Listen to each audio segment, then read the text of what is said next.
Awesome. And we are live. What's going on? There you go, man. The Heroin Busters.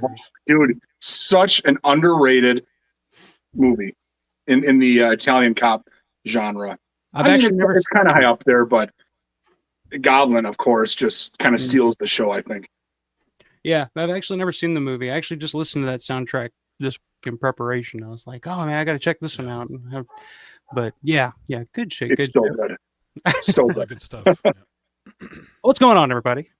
Let me change background here. It's a little just gray. Like you can't really see what the hell's going on back there. So it just looks like we're sitting in a gray background. Let's do... Here we go. It's beautiful night. Makeup. It's supposed to be gray, but it looked blue in the light. You know. Yeah, in the wrong light, our background looks blue. So, well, what's going on, everybody? Hope you guys are doing well. Tonight we're going to talk a little Goblin, or AKA The Goblins, AKA the Goblins. Goblin Rebirth, AKA The Goblin Keys. There's so many goddamn names to this band. There's so many members of this band to go through. I actually have a graph that I found. It just shows like all the members and like the time periods in which they were members and all the offshoots, and it's pretty crazy. But one of the most iconic and like influential bands to score, horror films in general, I would say so. And nobody better to help me do that tonight than our good buddies Paul Farvour, Synth Addict. What's going on, guys? Cheers. Good evening. Happy to be here. Cheers. Cheers with water. Sorry. I got water on standby too. I've been battling illness for the past week or so. Sorry, man. It's that time of year. Everybody was like last weekend. So if you watch last weekend's stream, at the very end of the stream, you could tell that I was starting to lose my voice. And I was like, man, what is going on? Like I'm talking, but like it's so I'm like coughing. So I go to bed that night and I wake up the next morning just sick as shit. And I look on Facebook and like everybody else is sick too. I'm just like, damn, it all hit at the exact same time. But it's gotten cold as hell here in Evansville. Like right now it's like 32 degrees right now.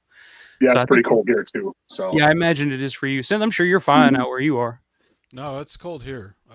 Rainy, but California cold and rain, right? It's just, it's like Northern California a little bit. Yeah. South San Francisco. So I have friends in LA area. They go, oh, it's so cold down here. I said, give me a break.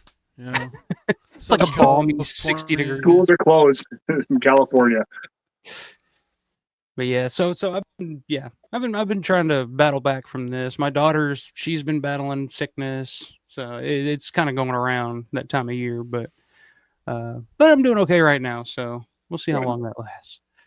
Well, let's see. Let's check out who else in the chat. I got quite a few comments tonight. Mr. Al Neary's in the house. What's up, Goblin score for the... Anybody want to pronounce that for me? Polizio Tesci. I got to work on my Italian. Polizio Tesci. There you go. Yeah. Series La Via della Droga is one of the best things they recorded. There you go. Absolutely.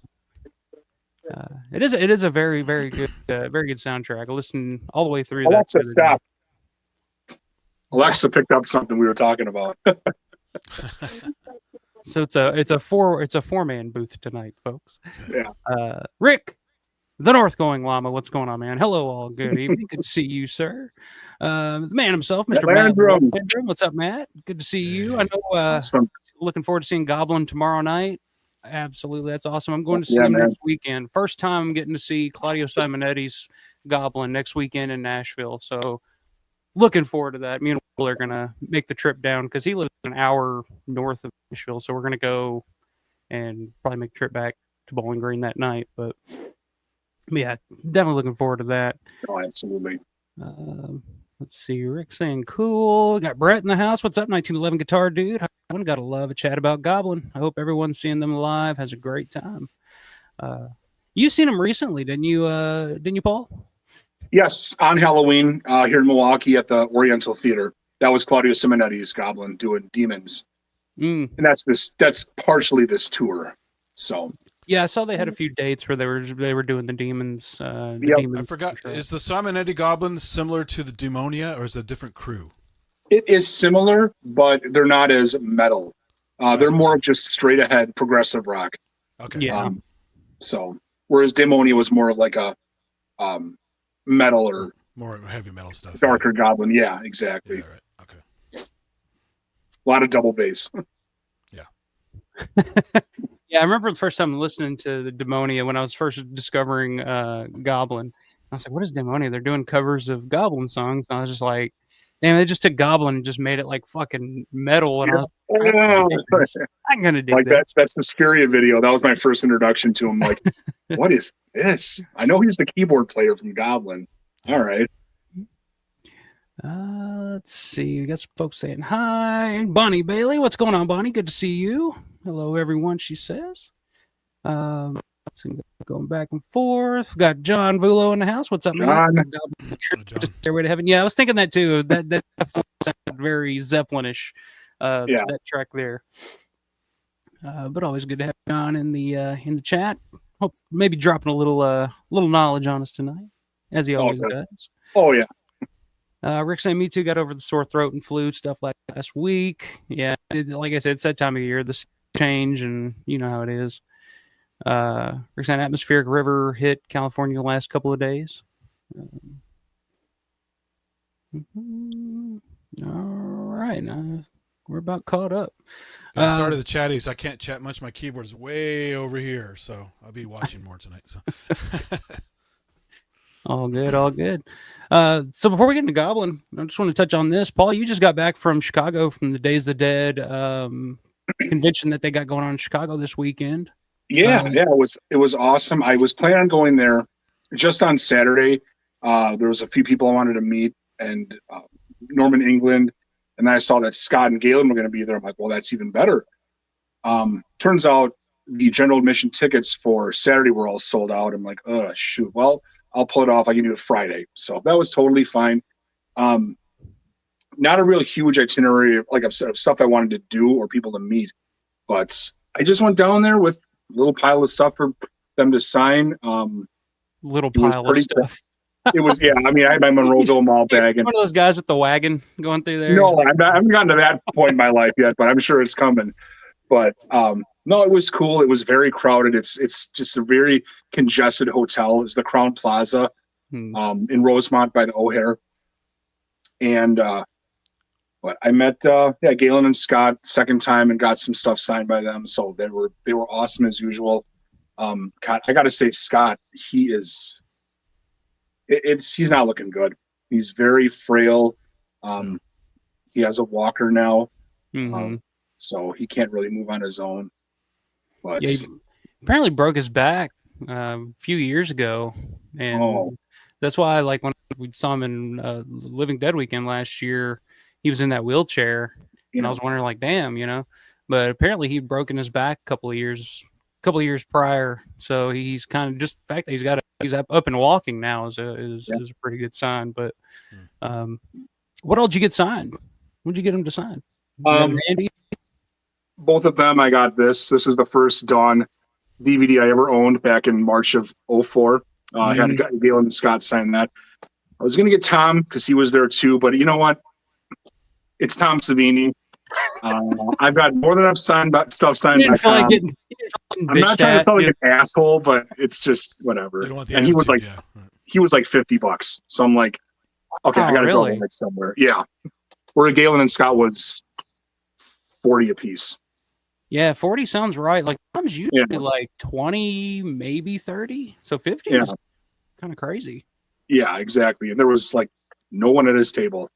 But that's not surprising. Well, I mean, you got to think like with Tom though, like you got to wonder how much like words gotten around of people over the years of like, because I've heard so many like horror stories about people meeting Tom Savini, and like my buddy, friend of the channel, Robert Dobbins, he went to Living Dead in last June for the first time in Monroeville and got to meet Tom Savini for the first time. Tom Savini is one of his like big heroes in life, and he like when I ran into him after he just got done meeting Tom, he looked so dejected and just like, man, you were right. Like he's an asshole. Yeah. Wow. Yeah, we've been over this before too, and I respect Tom for what he's done for horror, but it's just his attitude is always comes into question, and he's just elitist kind of, you know. Yeah, I don't get it, because like if you bump into, like I said, if you bump into him outside of a convention setting, like he's cool. He's just like, hey, you know. I don't get it. This will be a thing. Every time I'm about to chat with you guys, we're going to bring up Tom Savini at least once. That's why when I met him at LDW this year, after all you guys had told me beforehand, I only talked to him in the hallways. So he was really cool in the hallways. Yeah. Don't try to pay him. He's fine. Yeah. I didn't. I was broke anyway, so I didn't. What else did you get signed, man? You get the the screen actor walkie-talkie just had Scott sign it, just in case awesome. Maybe Ken is there next summer, so I'll have him sign the other side. That'd be pretty cool. Of course, this has been all over now. So 4 days ago, this was a can of Spam I got at the grocery store. It was like $4, and if you notice, they always have like a gold paint behind the label. Mm. So I took it to work, put some ethyl acetate on it, scrubbed it off with a wire brush, and the gold paint came right off. And it actually adds like a cool, like scratches on it or a vintage look to it, I think. Yeah. But just like it is in the movie, kind of. And they both signed it. Galen Ross could not have been nicer. She was very flattered to see it. And then I added the key on the side. That was just from Amazon. It's a cheap little whatever key. So yeah, I mean, unique stuff getting signed like that. They both got a kick out of it, and that's a perfect thing to get signed to, because that's their scene kind of in that moment there where she's looking at Spam, and he's like, "Oh, don't knock it. It's got its own key." They're a little back and forth there. And Roger and Fran were the only two people that actually like handled the Spam in the movie. Yeah. We see him eating or touching the can. So yeah, I saw you posted that on Facebook earlier, and I was reading through it, and it said you bought, at some point you said you ate the Spam, and I was thinking, I thought for a second there in my mind, because I was just scrolling through it really fast and just reading it really fast, I thought you'd bought a vintage can of Spam to have them sign, and you ate the Spam out. And I was like, damn, this dude is like, he's. I'm not that hardcore. All right. Yeah. No. I looked up Spam cans on eBay not long ago, and they're like $800 for an unopened Spam can from like the 80s or something. Like, okay, I don't just for research. I'm not going to buy one. It's just, it's something you can still get at the stores. So yeah, but Uncle Bill's asking, you didn't want to pay $50 for him to stare off in the distance and adjust his scarf, Tom Savini? You don't want to pay him for that? No, I'm good. Thank you very much. Yeah, that was enough. What's up, UB? Yeah, I don't know. I've never, like I said, outside of just bumping into him in the lobby of the DoubleTree or something like that. Like, I've just never, after that first time, because he was the first person I ever met at a convention, and I was just like, everything else after that was just great in comparison. So after that, I was just like, man. What's up, Rob Lucas in the house? Can't touch an ass wipe. Yeah, I don't know. I don't know if he is that way or if he just comes off that way. It's kind of, I don't know. Mayor, what's up, man? Mayor's in the house. Wow, I must have caught Savini on a good day. He was nice to me. Yeah, I mean, I've heard that. I've heard that story too, but from far fewer people over the years. But but yeah, I don't know. It just depends. I guess he's done so many damn conventions at this point that I don't know. Maybe the luster is worn off over the years. I don't know how he was at when he first started doing them, but I know after through the 90s in the 2000s, like he's been at like every convention that you can possibly think of. Yeah, I don't know. When I told him about our band like years ago, he was not impressed and he didn't seem flattered or anything. It was just like, oh, these are just some random fans who have this band with my name on it. All right, whatever. That's cool, I guess. Yeah. And that was it. Just another thing for him. So yeah. It kind of sucks, but I'm surprised he didn't try to monetize it with you. So no, thank God, he was trying to get money off his name or something. Pulled out the lawyers. Yeah. Yeah. Cease and desist. All music is null and void or something. Yeah. But you also mentioned you met Norman England too. Yes. For those of you that are familiar with Norman England, been kind of one of the main Romero Dawn fans, the guys that discovered a lot of the shit that we talk about now. If you go back in time, He was in charge of the Zombie Farm website back in the day. I mean, if any of you guys ever visited the Zombie Farm site, So awesome. and he's living in Japan now. He rarely will make an appearance or come to any conventions or anything like that. So the fact that you got to meet him in Chicago is pretty cool. How did that go, man? Oh man, it was awesome. He was the first person I went up to, and he was very busy because he was like that woman's or actress's handler, helping out with translations too, because I don't think she spoke English at all. So that's the actress from The Grudge. Okay. Yeah. And they were doing photo ops there, and then every like 5 minutes they'd have to leave the booth, go somewhere else and do a photo op at this other room on the other side of the hotel, and then come back to the booth and continue meeting people. So I was trying to catch him, and I didn't want to disturb him too much because he was really, really busy. But finally it kind of died down, and we had a chance to talk for probably a good 45 minutes. And it was just about his love of Dawn and how he went to the mall in the 80s. And, when it still looked like it did when it was filmed, the clock tower was still there, and he took tons of photos. He I don't know if I should say it, he took some stuff, as we kind of did over the years. We all have. I loved hearing that, I'm like, of course, that's how it's kind of become. But, and yeah, the website, him designing the website back in, I think it was like 97. He first made that. It was early. And, I told him that was a huge resource for me. And of course, millions of other people, I'm sure. Oh yeah. But, he told me, he's affiliated with the GARF in Japan, which is really cool. And yeah, just reminiscing about our whole experiences with the love of Dawn of the Dead and George Romero films. And it was just very cool to meet him, and he was very personable. And we had communicated a couple times through Messenger, and, just asking questions about the movie and Dawn of the Dead stuff. And he's very knowledgeable, of course, just a wealth of knowledge. And again, just like when I first met Larry and Matt and Eric and all those guys for the first time, it was that same reaction, like, dude, you're high up there. So at this point to me, like, they're just as important in the growing continued fandom of this stuff as anybody. I mean, they've kind of laid the groundwork for a lot of this stuff. Cause when I first started like discovering all this stuff online, like the first time I discovered that, there's a Dawn website. There's other people that like this stuff too. Wow. Yeah, okay. That was the Zombie Farm was one I always went to. Of course, Homepage of the Dead, the WGON Zombie Watch page that Blasey did. Like, there were so many back in the day, but I always remembered those names that were like in charge, because they always had like a contact thing on the website.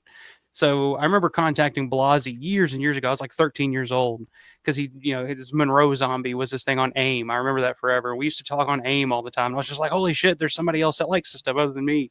And Norman England was a name that I always remembered too, because I was like, that is a cool name. Just Norman England. That sounds like an official motherfucker right there. So, but yeah, I've never gotten a chance to meet him or talk to him, but that's really, really cool. Did he mention maybe possibly trying to make it to another Living Dead weekend at any point?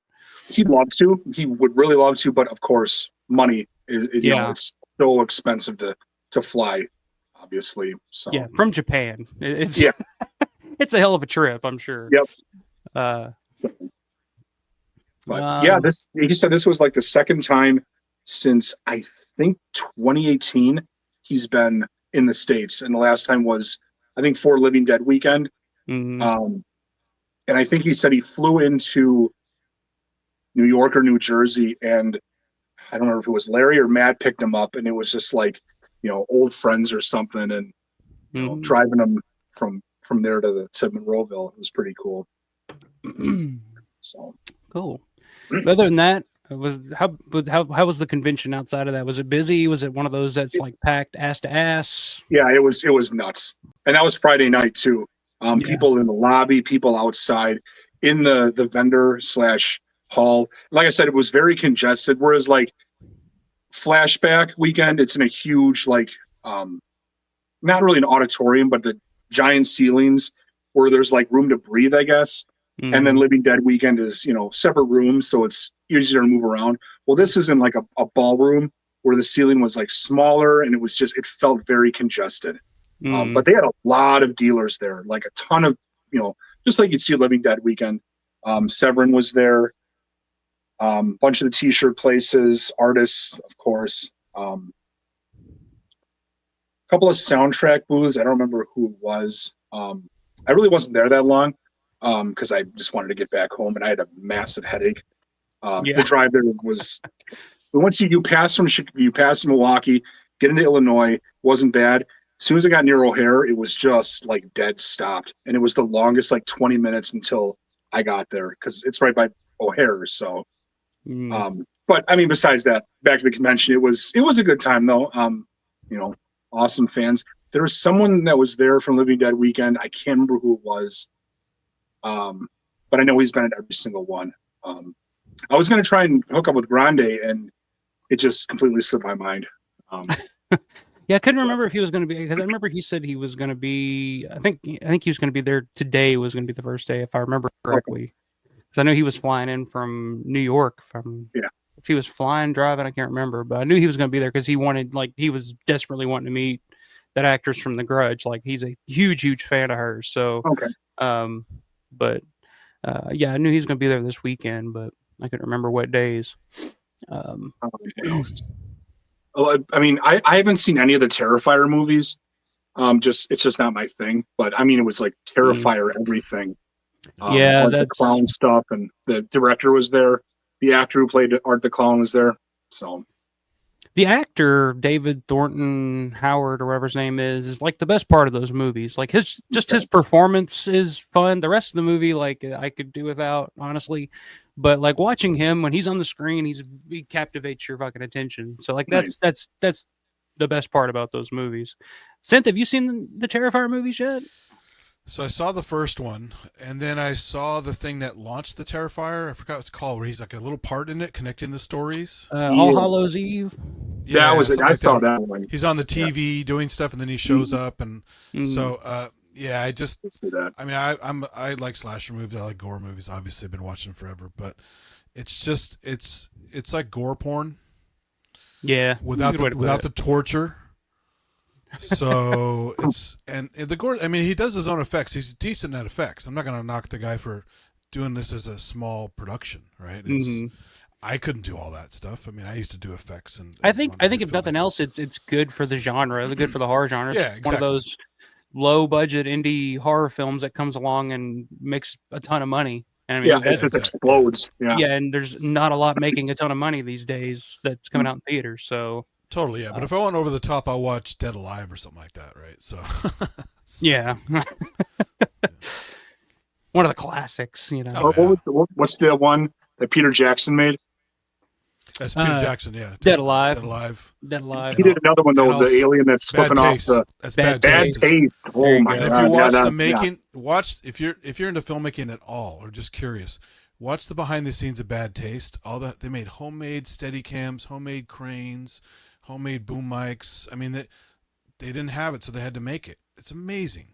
It's kind of like Sam Raimi doing Evil Dead. Kind of same idea, but way more industrious. I mean, you could see why. I looked that guy up and I go, "Who's this guy doing the Lord of the Rings?"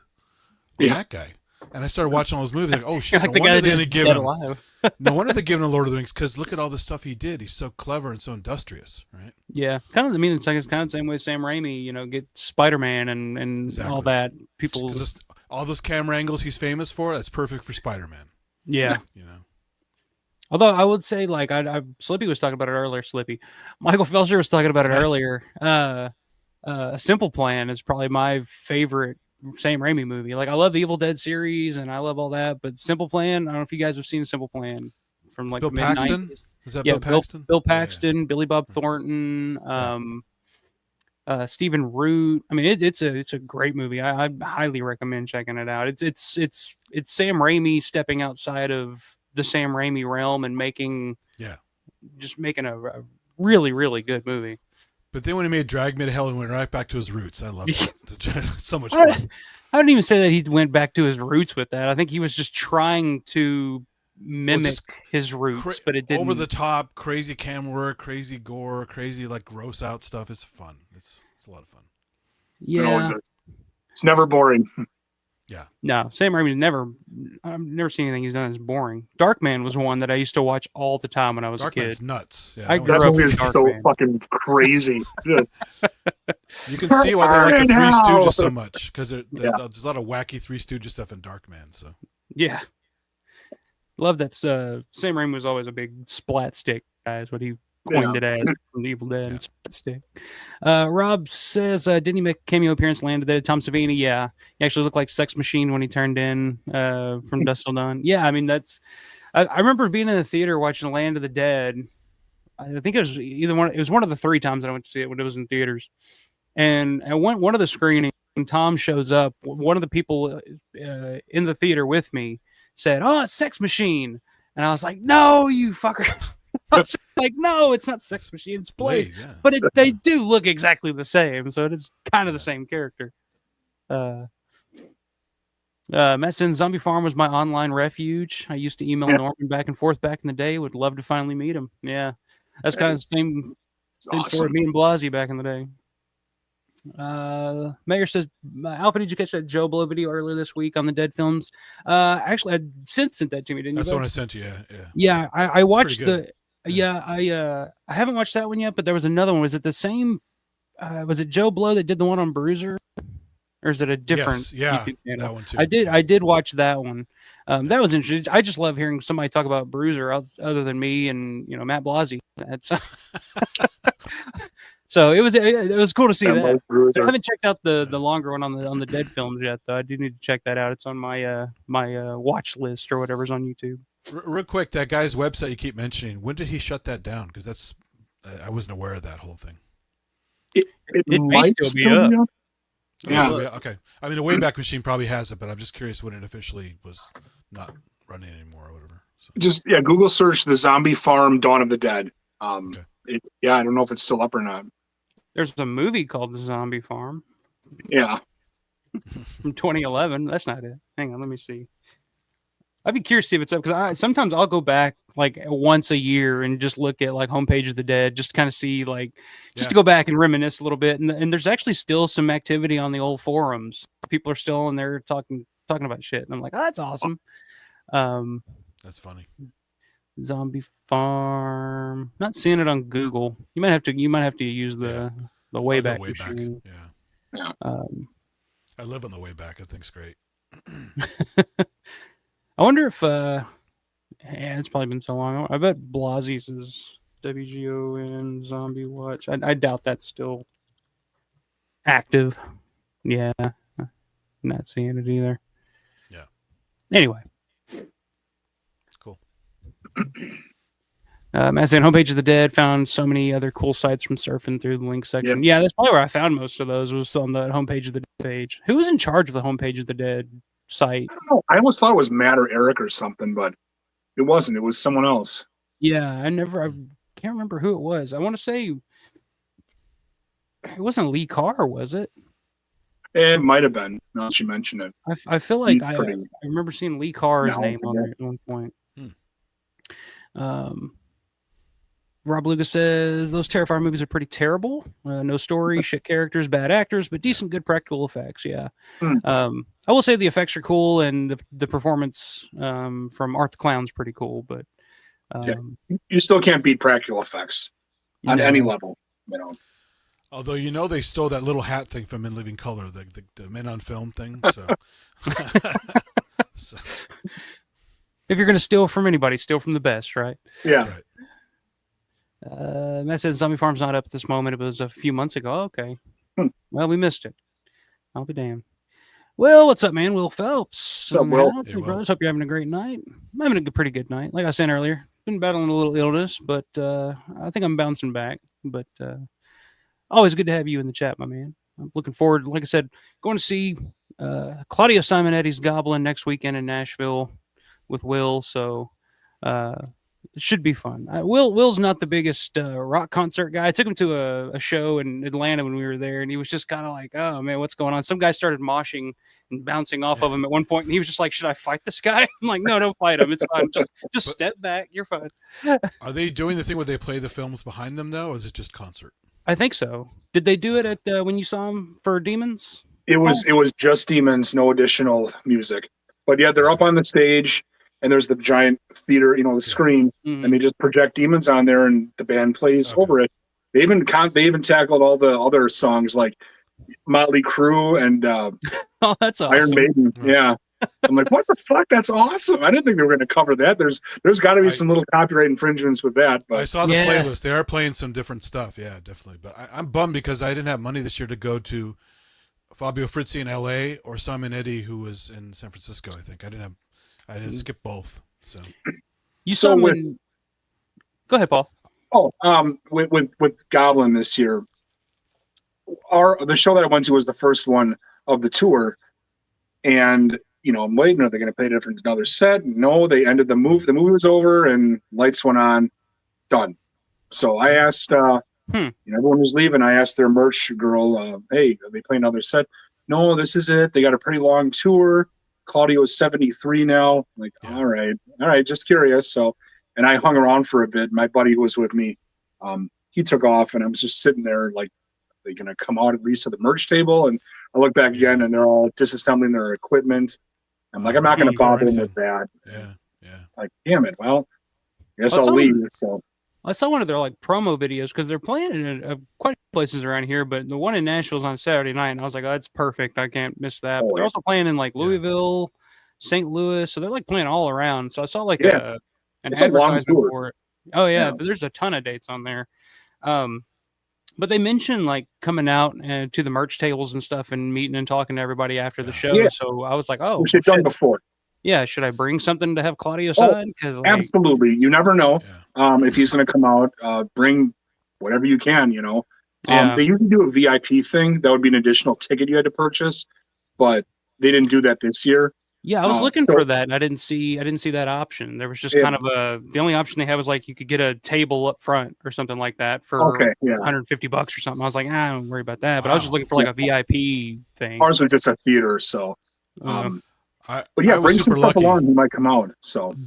Yeah, I saw him in 2013 in San Francisco, the first North American tour as the real band. So just Goblin was there, Guarini was there. Yeah, it was. Pignatelli wasn't there, but a bunch of some of the original core guys were there. Mm-hmm. And they had a table out front, and all I had was my little portable synth with me, so I had him sign that, which is kind of cool now because Moranti's dead, right? So you can't get him to sign it anymore. So, at that time in 2013, Claudio Simonetti was doing a Goblin tour with Moranti and Guarini, and then some Daemonia members, and then simultaneously or right after, the other real Goblin with the real rhythm section, they toured. So it was kind of, and Guarini joined that one too. So there's a bit of confusion with that. Also, Guarini had a history with Fabio Frizzi in the old days, so that's kind of weird too. This whole crossover. Yep, they were all recording and doing sessions together. The Beyond, Zombie, and another one Guarini actually played on those soundtracks. The microphone, the tapping, this in the zombie theme, that was Guarini doing that. Ah, that's funny. So yeah, I didn't know that. So it is a fake. It's not a bass drum. It's just someone tapping on the microphone. So you get that pulsing tone. Because I had trouble recreating it on my video I made where I was using a synth to recreate it with the drum kit. And I go, I don't have any drum that sounds remotely like that. Yeah, it's very muffled and muted kind of. Yeah, I always thought that sounded. I always thought that sounded weird. I was just like, what? It's obviously like a bass drum, but it's the same thing I've done. I've recorded a song just using that as a back bay where it just sounds like, and I was like, that sounds familiar. And I was like, oh, that makes sense. That's what he did. Yeah. And again, going back more Goblin stuff. Yeah. In that book, and Steve Moore from Zombie has also quoted that too, that Pignatelli, he was doing sessions all throughout the 70s into the 80s, playing bass. So a lot of all the Ciprinelli stuff, Stelvio Cipriani. That was it. If there's a bass part, that's most of the time that's Fabio Pignatelli. Yeah. So he was just a working man, like all throughout his career. Because I watched some clips of the Simon Eddie's Goblin because I haven't had a chance to see him yet, and there's a female bass player. She's good, but she just doesn't have the Pignatelli touch. She's got a certain sound. She's more of a showman, whereas that tone that Pignatelli had, it's just he's got that and no one else does, except for the guy who played with Fabio Frizzi recently, Roberto Fassini or something. He's nailed it. Like, it's perfect. Pignatelli is so smooth. It's just unbelievable. I know, yeah. And he used the effects just right with all of his recordings. So, yeah, I wish they were touring right now, but they are playing this new Goblin lineup, Goblin Legacy. It's a new one. It's Walter Martino, the original Goblin drummer, Guarini, and then Giacomo Anselmi, who played with Goblin Rebirth, and that bass player from Fabio Frizzi. And they're playing one of their first shows tomorrow, actually, in Italy, with this lineup.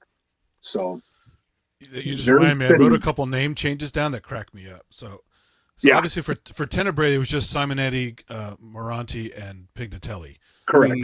And a drum machine. Really Goblin. Yeah, it wasn't really Goblin, but it's so funny because in 2003 they had here's that graph of all the members of Goblin over the years and when they played, when they were not. 2009 they had New Goblin, and then 2013 they had on the North American tour they came back together as regular Goblin. Yeah, and then they split off, Goblin Official and Simon Eddie's Goblin. But this whole thing reminds me of that scene in Spinal Tap where they're like, we're the originals, then the new originals, then we just became the regulars, right? Yeah. So. New originals. I like the Goblin Keys. That was right around 2012. So that would have been right around the time that the Black Keys were a big thing. So I don't know if they heard we should just be the Goblin Keys. That'll work.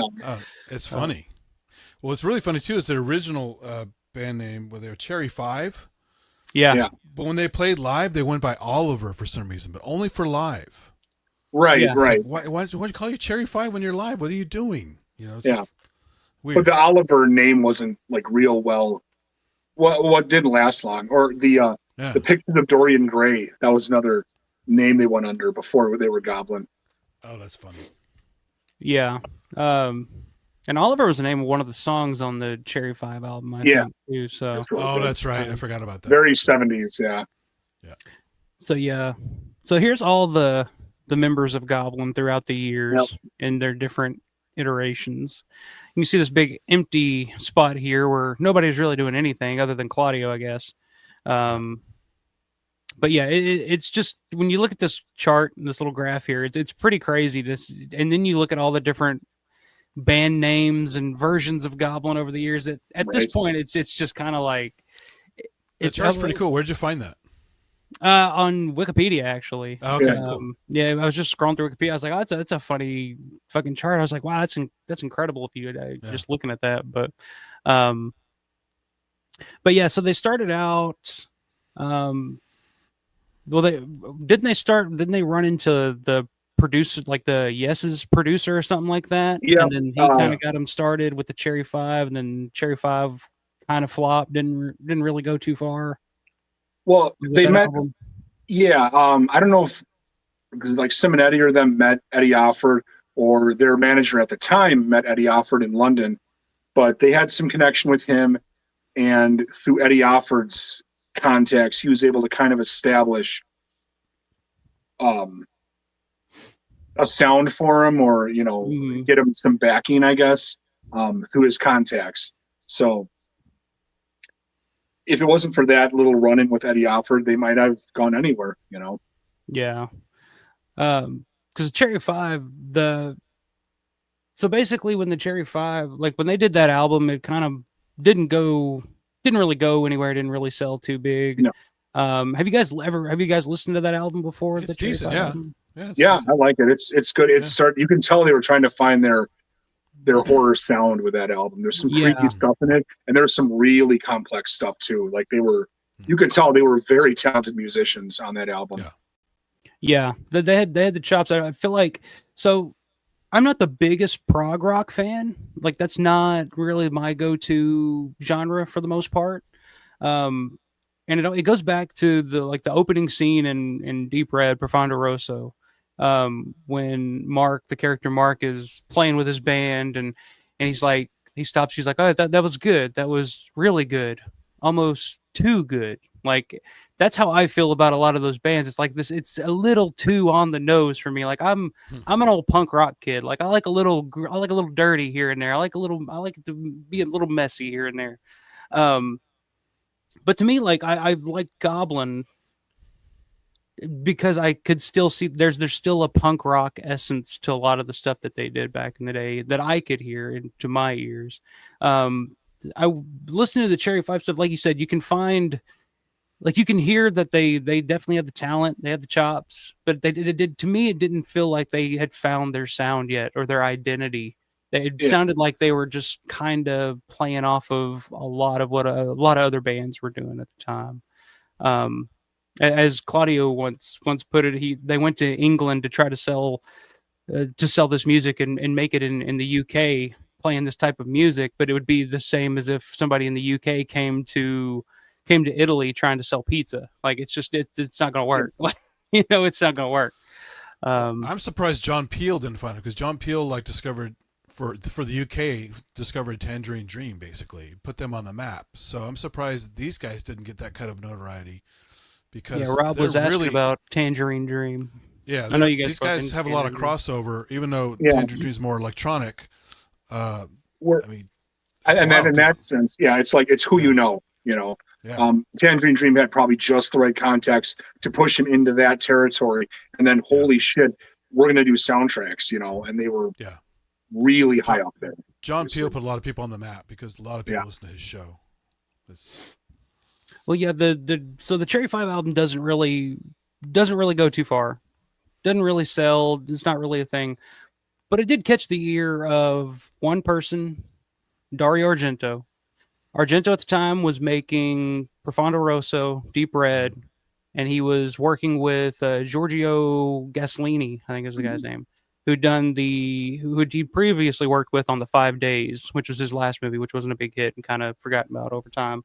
But Dario was not feeling what Gasolini was doing for Profondo Rosso. He wanted something a little more edgy or a little more rock and roll, and he originally wanted to reach out to Pink Floyd. He wanted Pink Floyd to do it because Pink Floyd had just scored, I forget what the name of the movie is, but they had just done something film score wise. But he couldn't get Pink Floyd. Then he discovered the Cherry 5 album, and that's when he said, bring these guys in to help, perform Gasolini's music, pretty much. And disagreements there between Gasolini and Argento led to Gasolini leaving the project and Argento saying, okay, guys, it's on you. Come up with a score. I think he gave him like a day or something like that. Like, write it in a day, record it in a day, something like that. I can't remember what it was. And they came up with that iconic fucking opening track for Profondo Rosso, which is one of my all-time favorite songs, period. I mean, it was a huge hit in Italy at the time. The main theme. It's got a goddamn pipe organ in it. How many tracks have pipe organs in them, right? So. Yeah. Oh, it's perfect.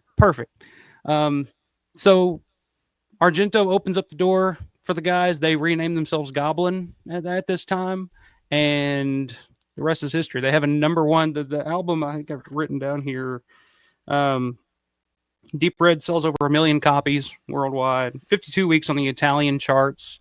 I think the song Profondo Rosso was hit number one at one point in Italy, if I'm not mistaken. So it was actually a number one hit song at the time. What are you guys' thoughts on this? The soundtrack to Profondo Rosso, the movie Profondo Rosso, Argento in general. Go for it. Andy, you want to go first? I mean, it's just so it's so funny because when my friends and I were renting Dawn of the Dead in, was it 83 on video cassette, not knowing what the hell that was either, right? But I remember seeing, they called it Deep Red: The Hatchet Murders, and it had a screenshot of that stupid doll with the head falling apart, and what is this? We're not going to rent this. I knew nothing about the all the giallo stuff and all that, and knew a little bit about some of the Italian horror here and there, but again, didn't really know Dawn of the Dead, any of that stuff. And so finally we just rented it one time, and this is wild, and the music and just the camera work and just it's an amazing movie. But the score is just it's really really cool. I like even the I think is it called Death? Death Dies. Yeah, with that piano. Little, the lick is it? He's literally doing percussive piano, and it sounds amazing, but it's just a piano. And it's just it's like a wild, crazy jazz. Who's doing this? Yeah, it's just crazy. It was awesome. So they have these kind of jazzy roots, even though it's proggy, but also more synthy than some proggy people are as well.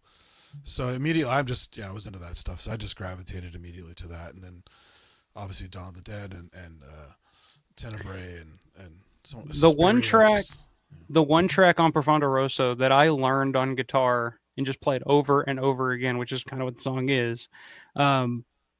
What's the name? I can't think of the fucking name of it, but it's one of doom doom doom doom doom doom doom doom doom. Mad Puppet. Yeah, Mad Puppet. That's it. Mad Puppet's good. Yeah. I figured that out on guitar back in the day, and I would just sit there watching TV, just doom doom doo doo doo doo doo doo doo doo doo doo doo. It's got a good hook. Yeah, it's got a really good hook. Yeah, that's all it is. That's one of those tracks too where they can take a simple thing and build on it. Oh, absolutely, because Mad Puppet has that acoustic guitar and the bass part doing that.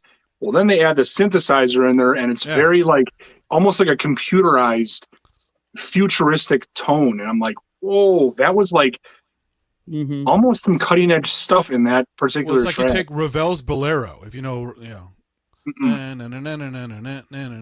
like the same fucking melody. Oh yeah, and it builds on the same melody, and it works for like an 8-minute piece or whatever, and it's glorious. But it works. Boleros in general, yeah, it works, and yeah, these guys are doing stuff like that, so they have classical influences, and it's wild. And using a band like Goblin and doing the score for Profondo Rosso like this. I mean, a lot of Italian giallos at this time. I mean, it was your Ennio Morricone, it was that type of soundtrack. It was that type of score. So this was really, really different at the time, I think, and it really kind of it took what Argento was doing with the giallo genre to begin with, and kind of took it to another level, in my opinion. Made it more. It brought it to another level. I don't know how to explain it, but it was just something so different when I first watched the movie, because I was probably more familiar with Goblin just from being a Dawn fan than I was an Argento fan at the time. Like I hadn't seen Deep Red or Suspiria or any of that before. I had listened to the soundtrack, listened to the music, so I was familiar with the music first, and I was just like, how the hell does some of this music fit into a horror movie? Because like growing up when you're a kid, like horror movies, you're thinking of, the Halloween, John Carpenter, that type of stuff. But then you listen to the Profondo Rosso soundtrack, and it's so all over the place. Like it's so jazzy. It's so, I don't know. But then you watch the movie, and you're like, okay, like I get it now, because the movie itself is about a jazz musician, and it works. There's something about it that just works. Well, and I love that Argento, he loves music, and he has to put let's have this main character. He's a musician. He's a jazz pianist. Well, we'll have the soundtrack kind of mirror that, and it fucking works. It's so perfect. And the camera shots when they show his fingers on the piano, it's brilliant scene in that movie too, where Mark, the David Hemmings character, is writing on his piano, and it's when the killer's coming into his home. And he's playing, he can see the shadow getting closer. And he stops playing, looks around. And he's just playing, but the music that he's playing is kind of building the suspense in the scene. So he's just ding, ding, ding, ding. Yep. That's the only sound there is. Yeah. And something's going on too. And yeah, it's perfect. Mm-hmm. But yeah, that soundtrack is one of my all-time favorite horror soundtracks, period. Just the main theme. I think it inspired so many, because I mean, John Carpenter himself has said that he ripped off Goblin for the Halloween score. Like he gave me the idea. I mean, the Phantasm score is very reminiscent of a lot of what Profondo Rosso. Arpeggios, yeah, absolutely. I'll bring up something later too when we get to it. That's a Goblin ripped off something really badly. It's funny. It's good, but it's really totally a rip off. It's very funny. Well, we already played the. I know what you're going to say too. You do, yeah. Is it got the song Goblin off the Roller album? No, I mean there's that stuff, but I might as well mention it now. It's on the what's it called? Sorry, my writing's so small here. We're seeing the Claudio Simonetti Goblin that's on tour, so we get to see Claudio, which I don't know. I always felt like Claudio was kind of the backbone to a lot of the Goblin stuff, in my opinion. It's a track called Notturno. And it's James Bond theme. It is. It's very James Bond theme. Yes. I mean, it's totally there. It's yep. Yeah, it's very funny. It's good. It's a great track, but it's a great track, but it's still totally James Bond. It's very on the nose. I was to say the song Goblin. That's like 10 so minutes off of the Roller album, which is a fucking masterpiece. That is straight up Tubular Bells, Exorcist. Yeah. You can totally hear that. I remember hearing that. But that is just a great song. I was reviewing a bunch of this stuff to get ready for this, and I can't remember. I went through so many so quick, I can't remember too many, so I wrote a couple down. But you're right. I mean, there's a bunch of this stuff where you go, oh, there's that, and there's that, and there's that.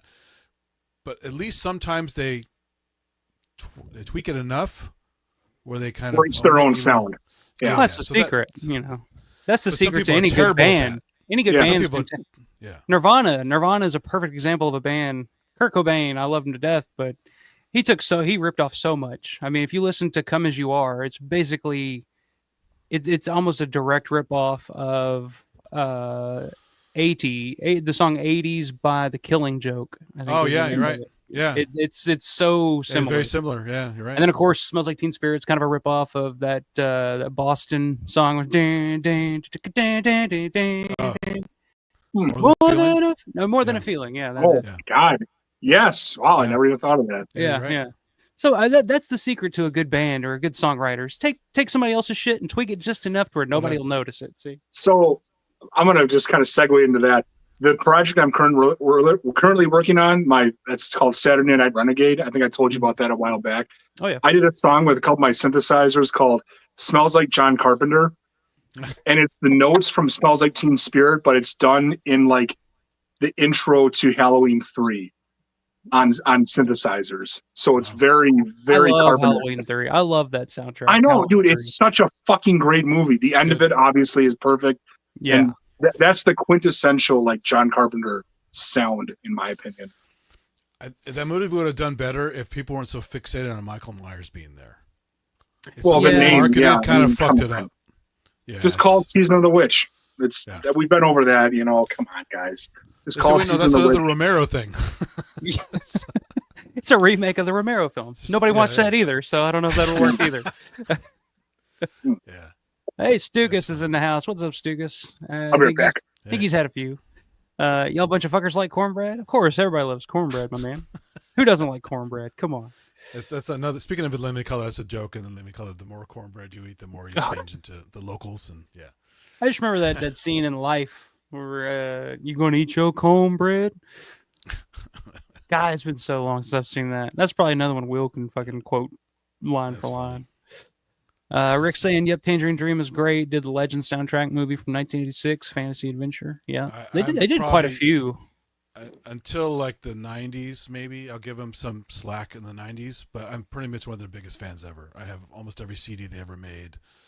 Never got to see them live. It kills me and missed them. I'm hoping the new iteration comes around here. It's but the original guys are all broken up or dead or whatever. So. Blake, what's up, man? Blake Allen's in the house. Matthias T. Taylor is very good. Okay. All right. Seal has been broken, so okay. Whatever. Oh. It's all good. We'll carry on for you. But before we move on, any final thoughts on Profondo? I just watched Profondo Rosso. Yeah. I gotta put my 2 cents in. Sorry. Go ahead, man. But so I first saw Dawn of the Dead in 2003, and I got to find out what else has this band Goblin done. and then it just branched off. Did you look up the Goblins? Yeah. First? I did, yeah. I had to, because that's all it said was the Goblins. Well, then, of course, find out through, I think it was Homepage of the Dead. They're just called Goblin. And then it was Suspiria, then it was Dawn of the Dead. And from there, it was like, all I could find was their greatest hits CDs. Mm-hmm. Nothing in stores. I had to like special order everything, and they were expensive at the time. They were like $25 a piece. So hearing those themes, I'm like, what is this? What is this movie from? Like, this is amazing stuff. And I've said before, that's how progressive rock came into my life.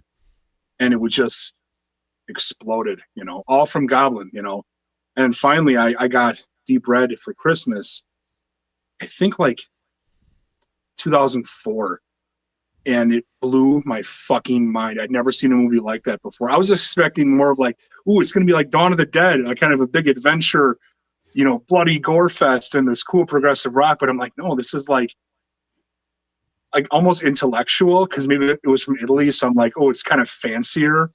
Yeah. Hey, fuck you. But it wasn't like that. It was just a good thriller, good horror movie, and it really this was after Suspiria too, and so I really got into what like an Italian horror movie, and Giallo was like, yeah. So it's definitely an acquired taste, because I know some people that just don't like Larry doesn't like Italian horror really at all. He's outside of Argento, it's hard for him to get through. And I'm just like, I get it. It's such a weird, because one thing, the dialogue and the sound is not recorded on set. It's all ADR. It's all after the fact. So it gives it this weird disconnected feel, and it's I don't know. Well, that's why in Hell Living Dead you have a guy saying, "I'm a tit man myself." Tell that to Larry. He loves that movie. Yeah. Oh, Larry's a big Hell of a Living Dead fan. The Goblin score in that movie saves that movie. They use some of the best tracks of Goblin. They do, and the movie itself is just a big, fun, stupid movie. Yeah, totally. And there's one guy that looks just like Frankie Muniz. who he just actually died a couple years ago. So, quick aside, do you know the guy who plays the main commander on the field team in that movie is a Spanish softcore porn actor, Jose something or other? That's not surprising. He's that really is not surprising. I would be more surprised if he wasn't a Spanish porn actor. Yeah, he's in another movie I saw that was released out of Germany, but it's from Spain, and it's called Mad Foxes, and it's a completely insane movie. I can't even describe it. So, Nazis and violence and weird stuff going on, and old people getting killed, and it's like, what is this movie? But it has some pornographic elements to it, softcore porn, and that guy's in it. Interesting. So, track that down. Mad Foxes, you got to check it out. But yeah, I just watched Profondo Rosso again for the first time. Probably about a couple of years, I guess. It was that Arrow 4K. The big box set thing. Yeah, it's gorgeous. Watched it again for the first time a couple of nights ago, and first time in a while. And it really dawned on me, it hit me, I love Suspiria, because Suspiria's, it's got the reputation of being the colorful fairy tale horror come to life, But Deep Red, Profondo Rosso is really, it's like a painting come to life. The way that Argento shot that, every shot, every scene is like a painting, to the point where I'd never realized this until I was watching it the other night, but and maybe I did, but it didn't really click with me, or I'm sure this has probably been brought up before by somebody else on some other YouTube channel, so whatever. But all the extras in every shot, every person in the background are standing still, nobody's doing anything. If somebody's sitting there at a bar smoking a cigarette, they're just sitting there like this. They're not moving, except for the main characters in the scene that are talking and doing things. If you look in the background, people are just kind of standing there staring at walls and stuff, like it's a painting. It's it's a movie being told within a painting. It makes sense, because the main thing in the movie. Yeah, the painting that is the main thing that kind of tells the Mark character who the killer is at the end. So it's I don't know. There's so much to that movie. It's a brilliant, brilliant fucking movie. Yeah. It's one of the best giallos ever made for sure. I think everybody has it probably in their top 3 all time Italian giallos. I don't know. I just love that movie, and I think the soundtrack just puts it over the top to where it's just on a different level. And now you can see why I was mad when I saw that box art, and I go, "What is? It looks as horrible advertising for this movie." Yeah. Deep Red, the Hatchet murders, and this dumb doll with his head flying apart. You know, just that was for like a U.S. release, probably on like Paragon Video or something. Just whatever. We're gonna put that in the bargain bin somewhere, but. Yeah. You know, I was gonna say it's funny about Profondo Rosso at the time. 1975. Having there was a big thing with Italian soundtracks, and I don't know if you're familiar with the DeAngelis brothers, who did a ton of Italian soundtracks back in the 70s. They were also very, very prog rock influenced with a lot of their stuff. They did a ton of Enzo Castellari movies. The Big Racket is probably their best soundtrack ever. It's almost, they sound just like Goblin in that one. I highly recommend it, seeing that one. And the music is just on fucking point. But a lot of the earlier 70s stuff, like Ennio Morricone was doing like more jazz oriented stuff. What was the one? Well, Diabolique soundtrack is weird. Yeah. That one's weird. The Toolbox Murders, that was another good one by the DeAngelis brothers. Fantastic soundtrack. Really good stuff out there. And I think Argento kind of wanted to do that same thing with Deep Red, and it just happens that, Gasolini is stepping out. Well, let's get this band, Deep Cherry 5 or Oliver in there. Let's see what they can do. And it worked out better than anyone could ever imagine, Yeah, it kind of gave them a direction. Like I said, for Cherry 5, they were kind of searching for their personality, their sound, and I think Goblin kind of set them and kind of gave them I don't know, a person, not a personality, but you know what I'm saying? Like, a really good sound. Yeah, that was the sound. Another thing is too, whereas American, horror movies, let's say the 70s and the 80s, it was all like orchestral stuff at the time. Well, a lot of the budget was, let's save this for the music too. Well, in Italy, they wanted to like whip out these movies as fast as they could, with, let's say, maybe not the best production quality, with the exception being some Argento stuff, but let's get a rock band in there or an electronic band to do the soundtrack, and they can just whip it out real quick. And it fucking works in all these movies, Although Goblin has a couple tracks like that with that kind of Mantovani strings in it, that kind of cheesy 70s mixed in with the cool music. So it's kind of funny. But it's just that in that sense, it just works so perfect. And, it shows that there's a future for kind of that electronic rock bandish sound in soundtracks. So. Yeah. Like that name sounds familiar, Matthias T. Taylor. I've probably come across it on YouTube before. If it was a Goblin cover, if it was a cover of Dawn of the Dead from Goblin, I probably found it just because I'm always searching for covers and stuff for the channel, so to try to avoid copyright issues. But and there's some great ones out there too.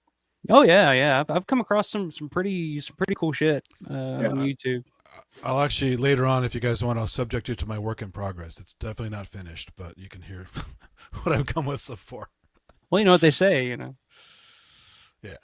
When in Rome. Yeah. I'm trying to see where did I leave off on these comments. We'll say going to be some consequences and repercussions. I think it's a line from Life. I knew he would know it. Rob Lucas says, has anyone seen John Carpenter live? John Carpenter and the Coupe de Villes. Anybody? I wish I had. He did that tour with his sons, and I missed it. Mm-hmm. Yeah, I missed that one too. Yeah. I had to work. That's mostly what he wants to do now, right? Or last I heard, he may just want to just sit at home and smoke weed and play video games at this point. But. Collect checks. Yeah, he's collecting a lot of checks. Get that Halloween money, but that's never ever going to end. No. No, his family's set up for life, I think, at this point. John says, I'm a bit of a Nirvana expert too. Nirvana also borrowed the main riff of Psychedelic Fur, Sister Europe, from my favorite song of theirs, Big Long Now. So there you go. More proof that Kurt Cobain pays tribute to a lot of different bands and different songs for his stuff. But yeah, but you mentioned it a second ago. In 1976, they do Roller, the album Roller. Yes. Yeah, all instrumental.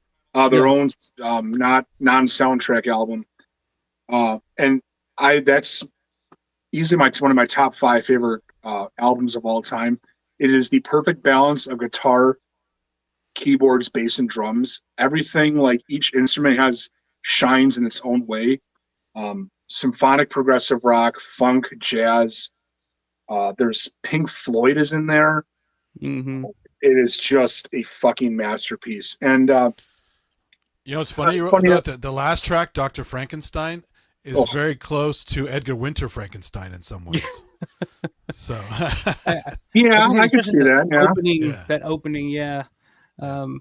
It's a great album. It wasn't a big hit at the time, I don't think. I think it was just kind of like they're trying to step out and they're like, well, maybe we just need to stick doing soundtrack scores and shit like that. But like you said, it's great. Like you guys know how much I love the Vampire soundtrack and the music that they use in that. And a lot of that is from Roller. The whole album, in fact, is used on that. It's used in Vampire. Yeah, and it's a great album. It really is. Yeah. What else? It's very well recorded. Yeah. What else is used on Vampire? They also did the Il Fantastico Viaggio concept. album. Yeah, that concept album.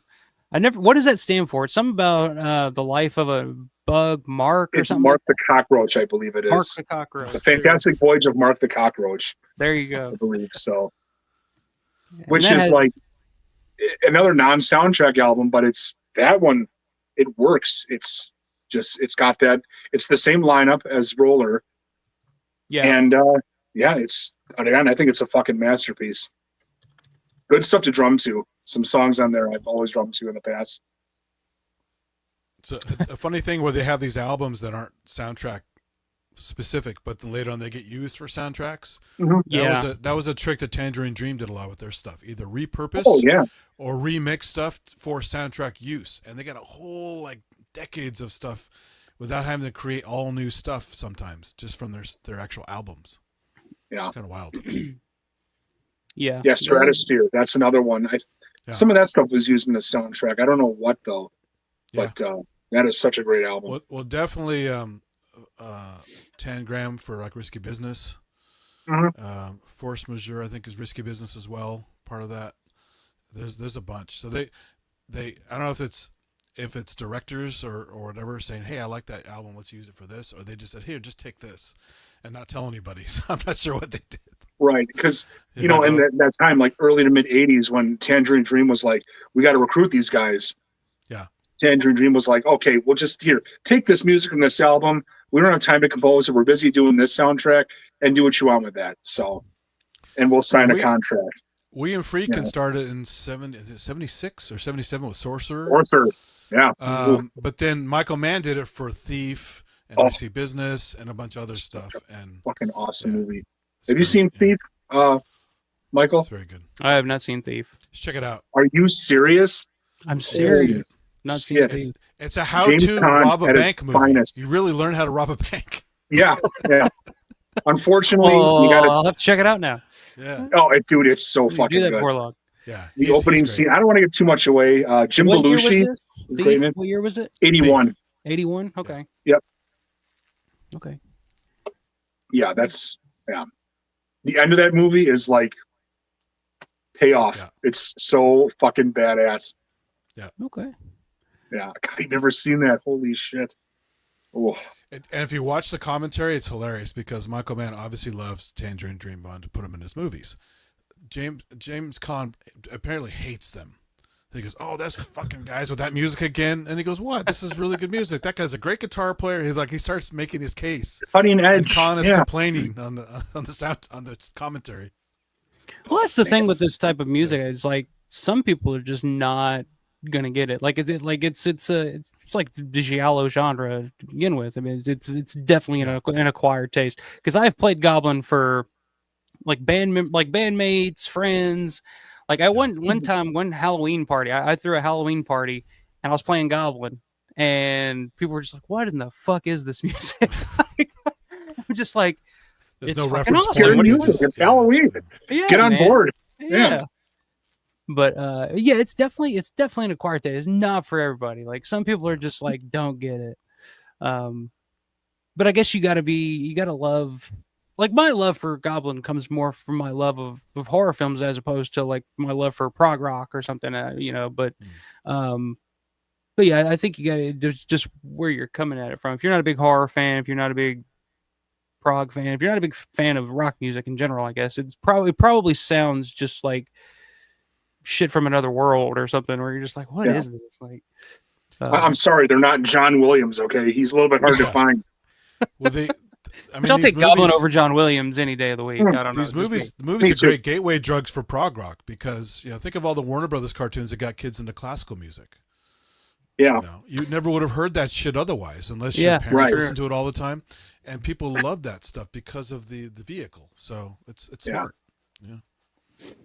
Yeah, but I mean, again, it was always like with Goblin and doing soundtracks and that kind of way of how Italians did it. It was a cheaper way than getting a huge orchestral group to compose this film.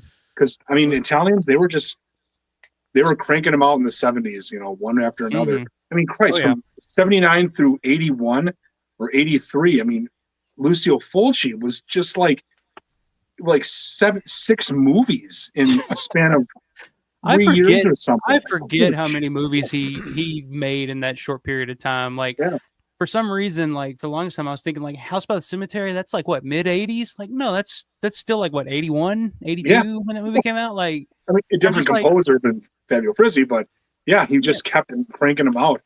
Yeah, and they're all masterpieces.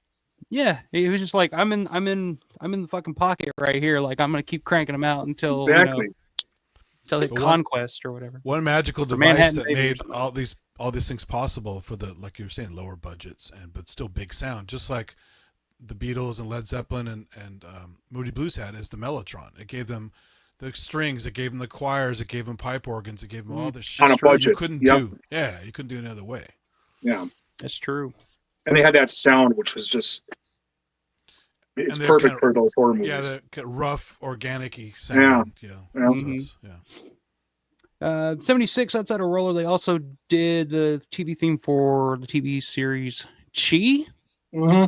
Anybody seen that? Anybody know anything about that? I've not seen it, but that was the one-off thing. Real quick recording they did, Yeah, don't know much about that one, but I have listened to that song. It's pretty good. It's Goblin. Yeah, it's Goblin. Yeah. But the big thing that they accomplished in 76, 77, I guess, would be Suspiria, the soundtrack to Suspiria, which Claudio Simonetti claims to be the band's masterpiece. Their masterwork is the soundtrack to Suspiria. And this is when they took it to a different level. Whereas Profondo Rosso, the soundtrack to that, there's horror elements to it, but it is very jazzy. It's a different thing. Whereas when they get to Suspiria, it's full blown psycho. I'm gonna start whispering into the microphone, and it's great. Crazy effects and everything. Oh my god! Yeah, the percussion. I mean, there's so much going on. That just there are points in that soundtrack, like Witch. The track Witch is almost hard to listen to. Like it's almost so it's attacking your fucking eardrums, where it's just like with headphones on. Oh my god! Drumming. Yeah.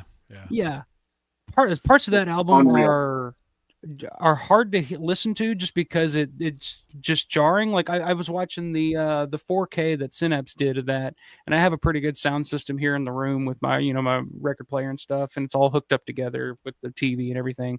So as I'm watching it, I'm listening to this score, the audio track of the 4K of Suspiria on these fucking music speakers, and it's just like it's rattling you. Like you can kind of feel like, holy shit, like this is what it probably felt like to people watching it in a theater for the first time back in the day, and how it was just like, Jesus Christ. I've always heard like the stories of Argento watching the movie back, like watching it being scored, like watching them play and listening to the soundtrack while watching his movie and just shaking in fear, because Argento would always talk about, like, nobody is more afraid of his films than he is, because they're straight out of his nightmares, and it's stuff that shakes him.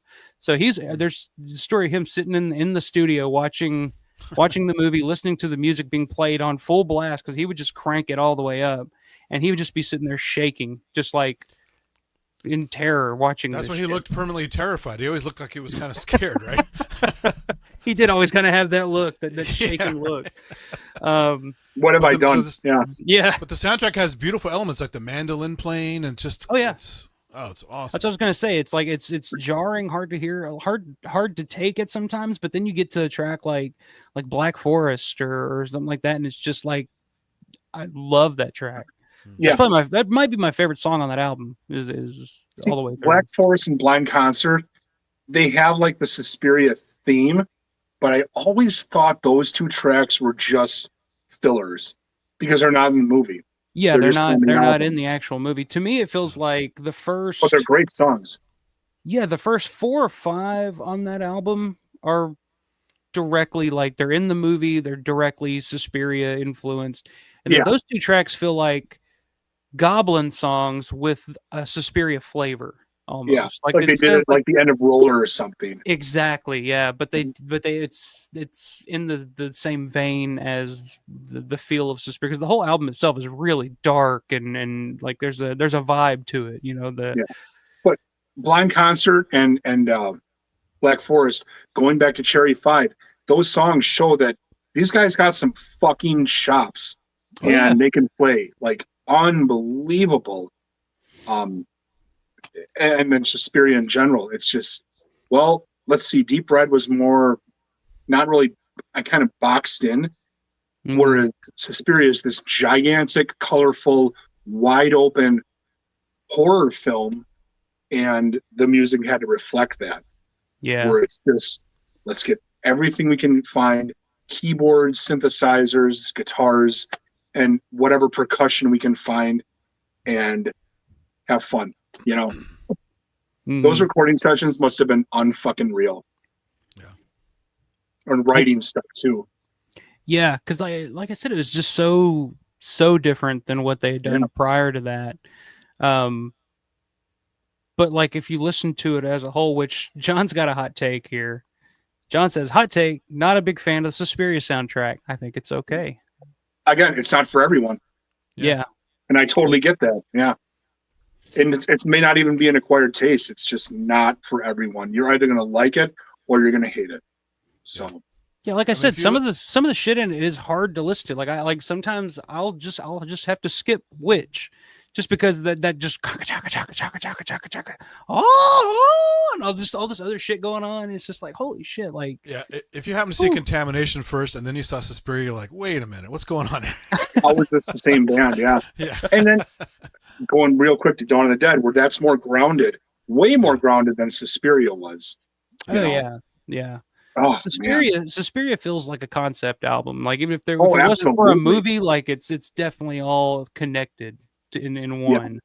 Whereas Dawn, the zombie album, to me is their most eclectic album. Like there's genres. They're playing from all over the place on that. Like there's a little bit of everything. Yeah. There's romance. There's some disco. There's some country in there. Yeah. There's all kinds of shit on that one. Yeah. But Sith, what are your thoughts on the Suspiria soundtrack as a whole? And what's your thoughts on the movie? I don't know if we've ever talked about your thoughts on the movie, because the movie itself is one that's kind of an acquired taste that some people like, some people don't. Yep. Yeah, I mean, I remember seeing images from it in like Fangoria magazine and other places long before I saw the movie, and just these colorful, just extreme color shift pictures, and with beautiful images, with horrific images of the glass in her face, and and then then you get those horrible witches and like she's like a horse and wheezing and and you can imagine how fucking ugly she is based on the sound she's making, you know. Helena Marcos. Oh yeah, and the Marcos track is wild, but it's this weird mix of beautiful and over the top color space and horrific and like the barbed wire room, the razor wire, whatever. Yeah, Jesus which is Christ. obviously something straight out of Argento's nightmares of being just trapped in razor wire. And it's just like, why is there a room full of razor wire in the middle of this? Yeah. Like, who knows? Who's maintaining this room? Yeah, what's going on here? But either way, it's a fucking terrifying scene and a terrifying thought of being it's something straight out of a nightmare.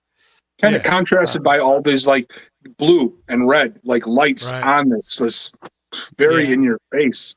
Yeah, it's just incredibly colorful and I mean, a lot of people, I suppose, have ripped it off to a certain extent in later movies to give you. Yeah, I've seen that a couple of times. Yeah, and it has one of the best taglines ever. Was like, the only thing more terrifying than the last 12 minutes of this film are the first 92.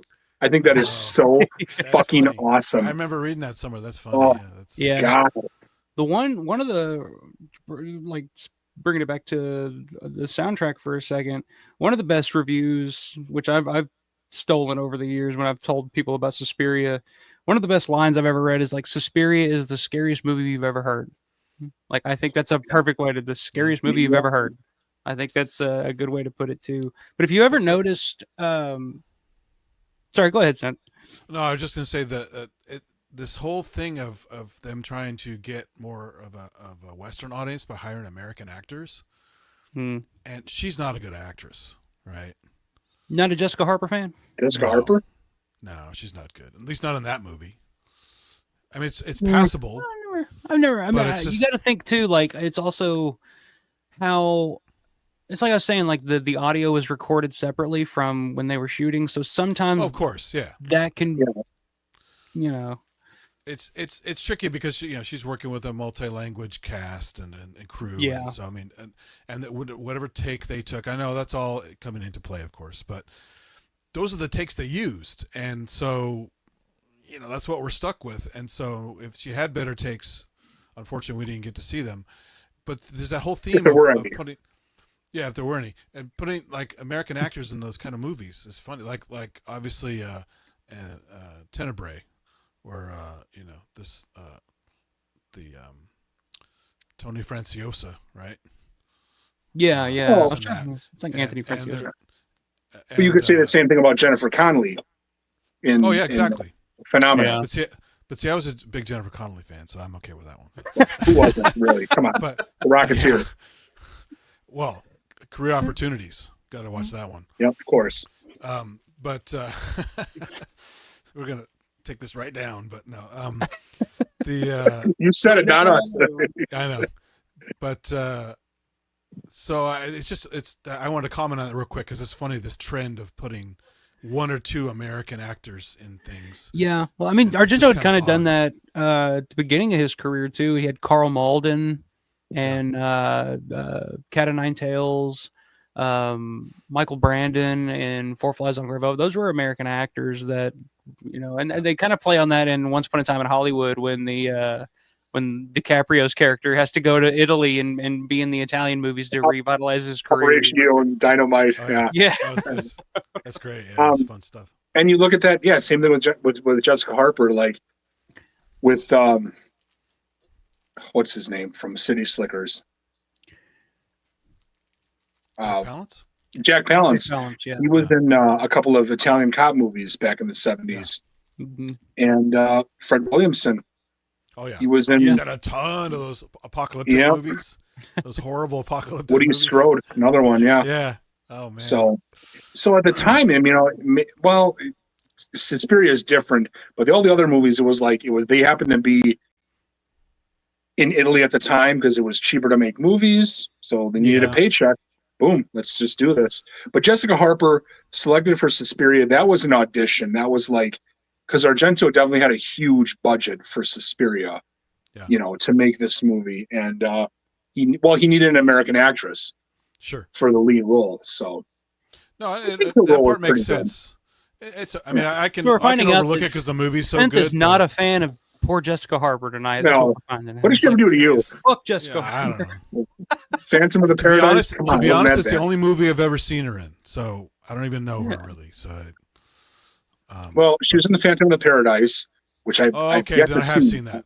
I have seen. I want to see that, but she was also in the remake, I think, of Suspiria. Was she? Which I also have yet to see. I don't remember that. I did see that, but I don't remember her in that.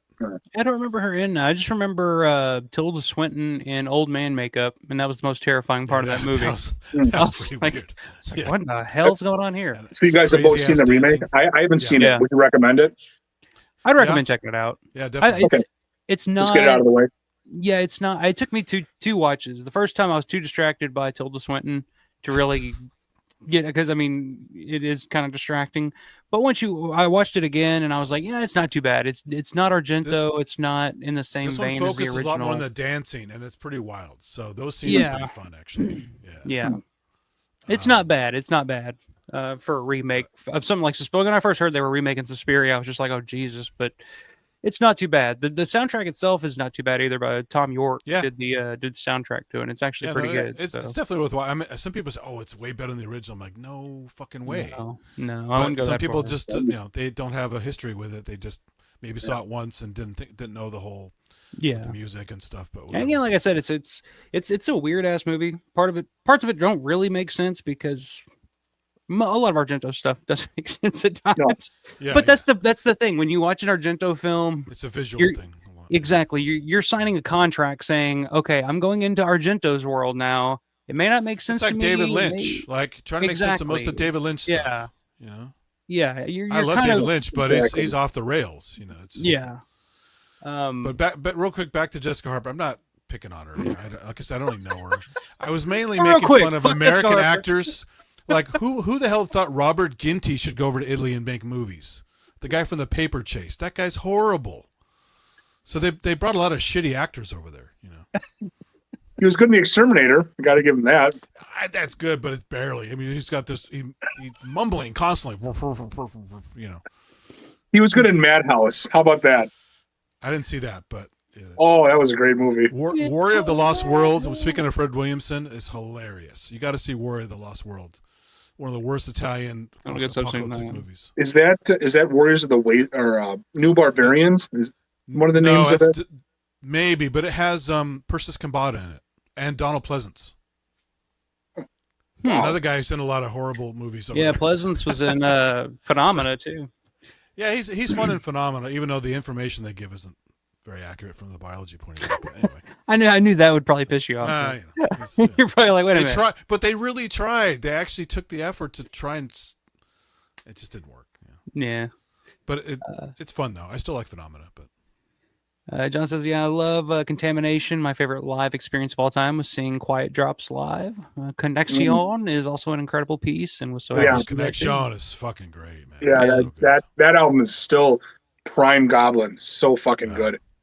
Because that's the same rhythm section. So right there. Rob Lucas said, "Love that gel lighting, them pastels. They really make the atmosphere. They really do. I mean, and it's a funny story. Like when I was in high school, I had a drama teacher, and she was always talking about lighting. I love lighting. I'm all about lighting. Like that's my favorite part about theater is lighting. I'm like, all right, well, I got something I want you to check out. Have you ever seen Suspiria? Oh no. And she was like, I have no idea what that is. So I brought her the fucking DVD. I was like, if you like lighting, watch this. You'll love this. She brought it back the next day. She's like, I got through 10 minutes of that. And I just can't. I can't. She said, never talk to me again. Yeah. She was like, all right, you're not allowed in my class anymore. You're one of those weird kids. Yeah. I was one of those where I was just like, here's Suspiria. Check this out. Don't eat your lunch in the bathroom. Yeah, just leave. Mother of Tears was another one. Rob Lucas is bringing up. Have you guys seen the third in the? I have not seen that. No, the last I saw in that trilogy was Inferno. I did see it, but I don't remember it. It's kind of weird. I must have watched a lot of stuff after it because I don't remember it very well. I have to go watch it again. Yeah, it's not bad. It's got Asia Argento in it. I remember first time when I watched it, when it first came out in like 2005, 2006, something like that. Didn't like it at all. I was just like, this is not what I was wanting. Inferno's the big hotel one, right? Yeah. I don't remember. I only saw it one time. It's the one set in New York. It's a giant building, and all the shit goes on in the building. I think so. That's how you're describing demons. That wasn't. Yeah, it's demons too. Everyone, they all did that because of budget reasons, right? One building. Well, yeah. That sounds right. Inferno was the one like 1980, but Mother of Tears was like 20 something years later. First time I didn't see it, I really like it. I watched it again here recently, and I was actually like, there's actually a part in it that I bust out laughing, like, because Argento never gets credit for his sense of humor in movies. Like, he does sprinkle his sense of humor in all his movies at some point. Subtle. Yeah. And there's a scene in Mother of Tears. It's just this subtle little thing that I just fucking I just crack up when I saw it. I was just like, holy shit, that's fucking hilarious. But as a movie as a whole, it's not as great as, Suspiria or Inferno, but it's not bad for modern Argento. I'll just say that, because some of Argento's newer stuff, like I like a lot of it, but it's a little hard to get through sometimes. Yeah. I didn't really get into opera, to be honest. I didn't really care for opera, so. Not a big opera. Yeah, I only saw that one time. It was decent, but it's Argento trying doing the whole giant, huge theater thing. It's somewhat music related. So, and there's a killer. Yeah. But I will say the gunshot through the peephole scene in opera, that was fucking awesome. Yeah, and it takes out the phone like in the background. I'm like, that's great. Yeah, there's some great kills in that. Yeah. Argento, to me, the last great Argento film to me is probably, man, I don't know. I like Opera. I like Phenomena, but I wouldn't have them up there as great. Tenebrae is really good. Tenebrae might be my favorite. Tenebrae is awesome. Yeah. Might be my favorite. Soundtrack, everything. It's just, Yeah. Great. But I mean, Sleepless is pretty good. Sleepless has great soundtrack. I haven't seen it, but I've heard the soundtrack. That was Goblin's big comeback. Is that what it's called? Nono Sano, yeah. That was their big comeback in 2000. Yeah. We'll touch on that here in a second. But that was like, in terms of movie wise, I think that was probably Argento's last great movie that I can think of, really. In terms of, back. I don't know. It had a little more of the rocking, almost like the Demonia stuff in it. Yeah, guitars and Nono Sono. Yeah, for sure. But yeah, I don't know if you ever. I was going to bring this up a second ago, but in Suspiria, I don't know if you've ever noticed. So from what I've heard, the rumor is that Argento and Daria Nicolodi co-wrote that screenplay for Suspiria. It was kind of they're both she didn't get credit for it. Yeah. No, she did. She's credited on it as one of the writers. Okay. But originally it was supposed to be written for kids, like in the school. It was supposed to be for smaller, like, children. Oh, I haven't heard that. But you can't really kill kids and wrap them in razor wire and stuff. I mean, people have. Even Andy Warhol killed kids in his movies, but that's Andy Warhol in his movies. But Argento. Yeah.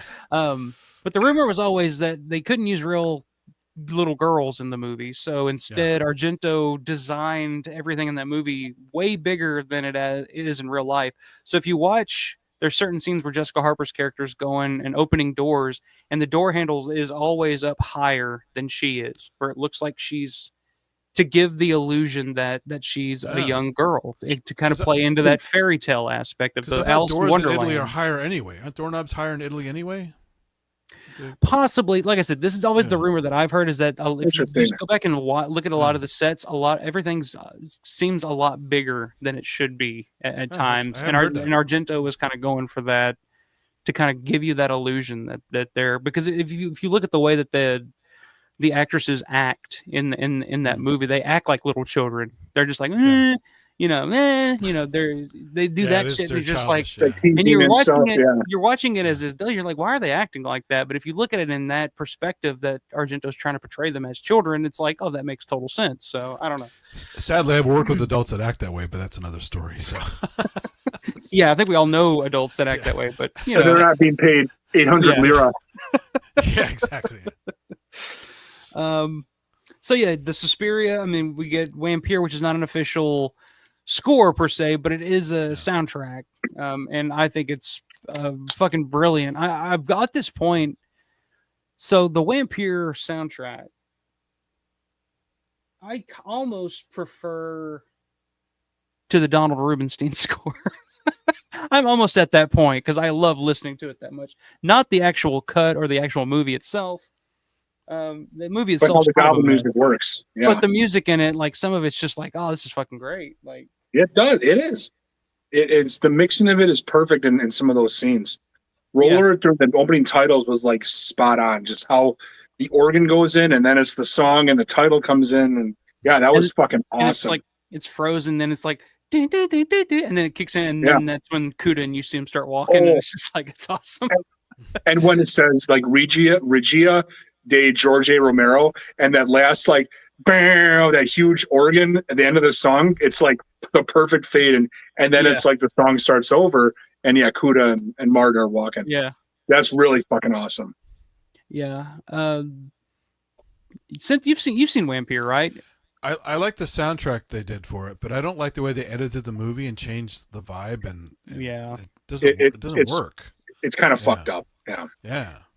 I don't feel like it was necessary for them. I don't know why they felt the need to cut. Like I don't know the backstory of that. I've never really read or heard a whole lot of people talking about that. I don't know if that was part of the deal when Argento and Rubinstein did the deal for Dawn of the Dead. If it was. I don't know do you guys know anything more about how that came about? Like why that cut exists? Like why they did. I've always wondered for years why or how that happened. I mean, it was all linked to Dawn of the Dead at the time. Mm-hmm. You know, Argento was visiting the U.S. to finalize distributing for Suspiria. George was filming Martin at the time, or just finished Martin, and they had already talked about doing Dawn of the Dead. Not sure if that time Romero had secured funding for Dawn, but somewhere, I think Argento and Rubinstein talked about distribution for Martin in Italy, and kind of the rest is history. Yeah, because I know the guy that did the actual cut, the guy that actually did the edit on that is the same guy that did the zombie Dawn of the Dead cut, the European cut. So it's the same guy. I always thought it was Argento who did Dawn of the Dead personally. No, Argento oversaw it, but the actual guy doing the editing, because Argento is not an editor. Like he wasn't like George. George could sit at a fucking table and actually cut his shit together. Right. I don't think Argento has ever had that ability, but he would oversee it and kind of. But the guy that was actually doing it was the same guy that did the Vampire cut. Although it's weird, I only saw Vampire once. I have to rewatch it, but just like he did in Dawn to cut out like things that wouldn't translate overseas, did he cut like humor and stuff out of Vampire? The little small scenes. He made it more straight ahead, like because they changed the dialogue in it too. Like a lot of the dialogue is changed, where Martin's on the phone with the radio show, but instead of the radio show, I think he's calling into a newspaper and just straight up confessing. It's like, I am a vampire and I'm killing these people type of thing, where it's just more straight ahead. And it was jumping around a lot more than whereas with Zombie or Dawn of the Dead, it was pretty much the same movie. He just cut out scenes. For like pacing. Yeah. Which, I mean, the U.S. kind of does the same thing with, foreign films. Like, because I know we were talking about Deep Red.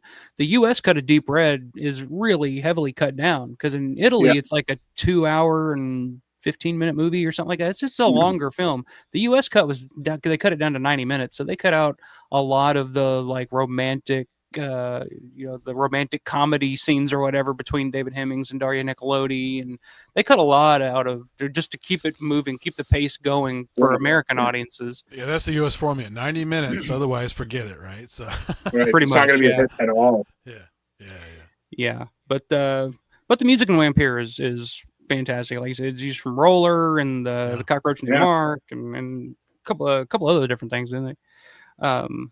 But then they did the soundtrack for the Heroin Busters, which translated to that's the translation, I guess, from the Italian. La Via della Draga. There you go, La Via della Droga. Yeah, fuck are you? Get out of my face. Couldn't resist. Got to do it. So they do that in 77 as well. From what I saw, that Guarini guy left after Suspiria and didn't come back for quite a while. Well, let's take a look at the chart. Yeah. Let's bring up the chart. A couple years, 78. Looks like. Yeah, bring up the chart because I'm pretty sure he did not play on Suspiria or Dawn of the Dead. The thing I read said he was there just for the recording, then he left. So yeah, we had. Let's see, Claudio. So yeah, Marate. Who else is there? Maurizio Guarini. Yeah. He's a keyboard guy. Yeah, okay, There you go. He's up there with Claudio. So yeah, he left right around 77. Yeah. Because he was doing stuff for Zombie and other stuff with Fritzy. Well, and he did. He was in a band called Libra, which did the soundtrack for Shock, Baba film. Okay. I saw something about that too. Yeah. Which is a fantastic soundtrack. I'm trying to look up, see when he left, but yeah, they were people coming in and out this band at the time. According to the thing I said, the first one he showed up back on was Patrick. Okay. In 78. Yeah. So okay, and then 77 they also did the concept album Il Fantastico Viaggio del Bagaroso Mark. Yeah, that's as best as I could do. So yeah, I mean this is a busy year leading into the score for Dawn of the Dead, which is where I first discovered Goblin, which is where I think a lot of people first discovered Goblin in the U.S. Yeah, me too. Yep. Credited as The Goblins in collaboration with Dario Argento. So if you can remember, when you first saw Dawn of the Dead, did the music stand out? Because if the U.S. cut of Dawn of the Dead only uses the Goblin stuff here and there, when I first listened to the Goblin soundtrack for Dawn of the Dead, I used to go. There's a store in the mall in Madisonville, Kentucky. We always used to go to. It was called Sound Shop. It was our local CD music store, and they used to have one of those little kiosks there where you could just look up any album and listen to it. And so I'd go to the kiosk and I'd be like, Dawn of the Dead soundtrack, because it's one of those you don't find, not in Kentucky, Italy. You don't find it out in the wild. No. So I was like, does this exist? Can you get this? And of course, it was never available. And but you go to the kiosk, you listen to it, and I'm like, hell yeah, it's here. And you play it. Track 1, it's like, oh, I know this song. Yeah, I remember this. This is awesome. Track 2, oh yeah, I know this song. Then you hit track 3, and you're like, this sounds kind of, but not quite. Track 4, no, what is this? And then all of a sudden you get into the rest of the album, it's just like, where's the rest? Because I didn't know there was a European version when I first saw Dawn of the Dead. But those 3 tracks mainly, the Hunt, Dawn of the Dead, Zombie. Listening to those, like I was like, okay, this is different. This is out there. Like this is not like any other horror soundtrack I've ever heard. But I would listen to that every weekend. We'd go to that mall. I'd go to that kiosk and I'd search Dawn of the Dead soundtrack and I'd just listen to it. And it would only play like 30-second clips, and I would just listen to it over and over again. I'd be like, oh, it's fucking awesome. Like. And then, of course, I discovered LimeWire and Winamax, and that's when I started downloading all of the Goblin stuff. I was just putting Goblin. Anything Goblin did, I'd fucking download and listen to it. And then I started to discover some of the shit that they did in 82 for that album, Volo. I was just like, what is this? Oh, my God. Okay, that's enough. Let's just skip that, please. Actually I remember first time listening to that. We're going to skip that, please. I remember hearing that, downloading that album on Winamax, and I was like, I don't think this is right, because sometimes you download something on Winamax and it would be completely the wrong thing, and I'd be like, I don't think this is the same band. I think this is something else.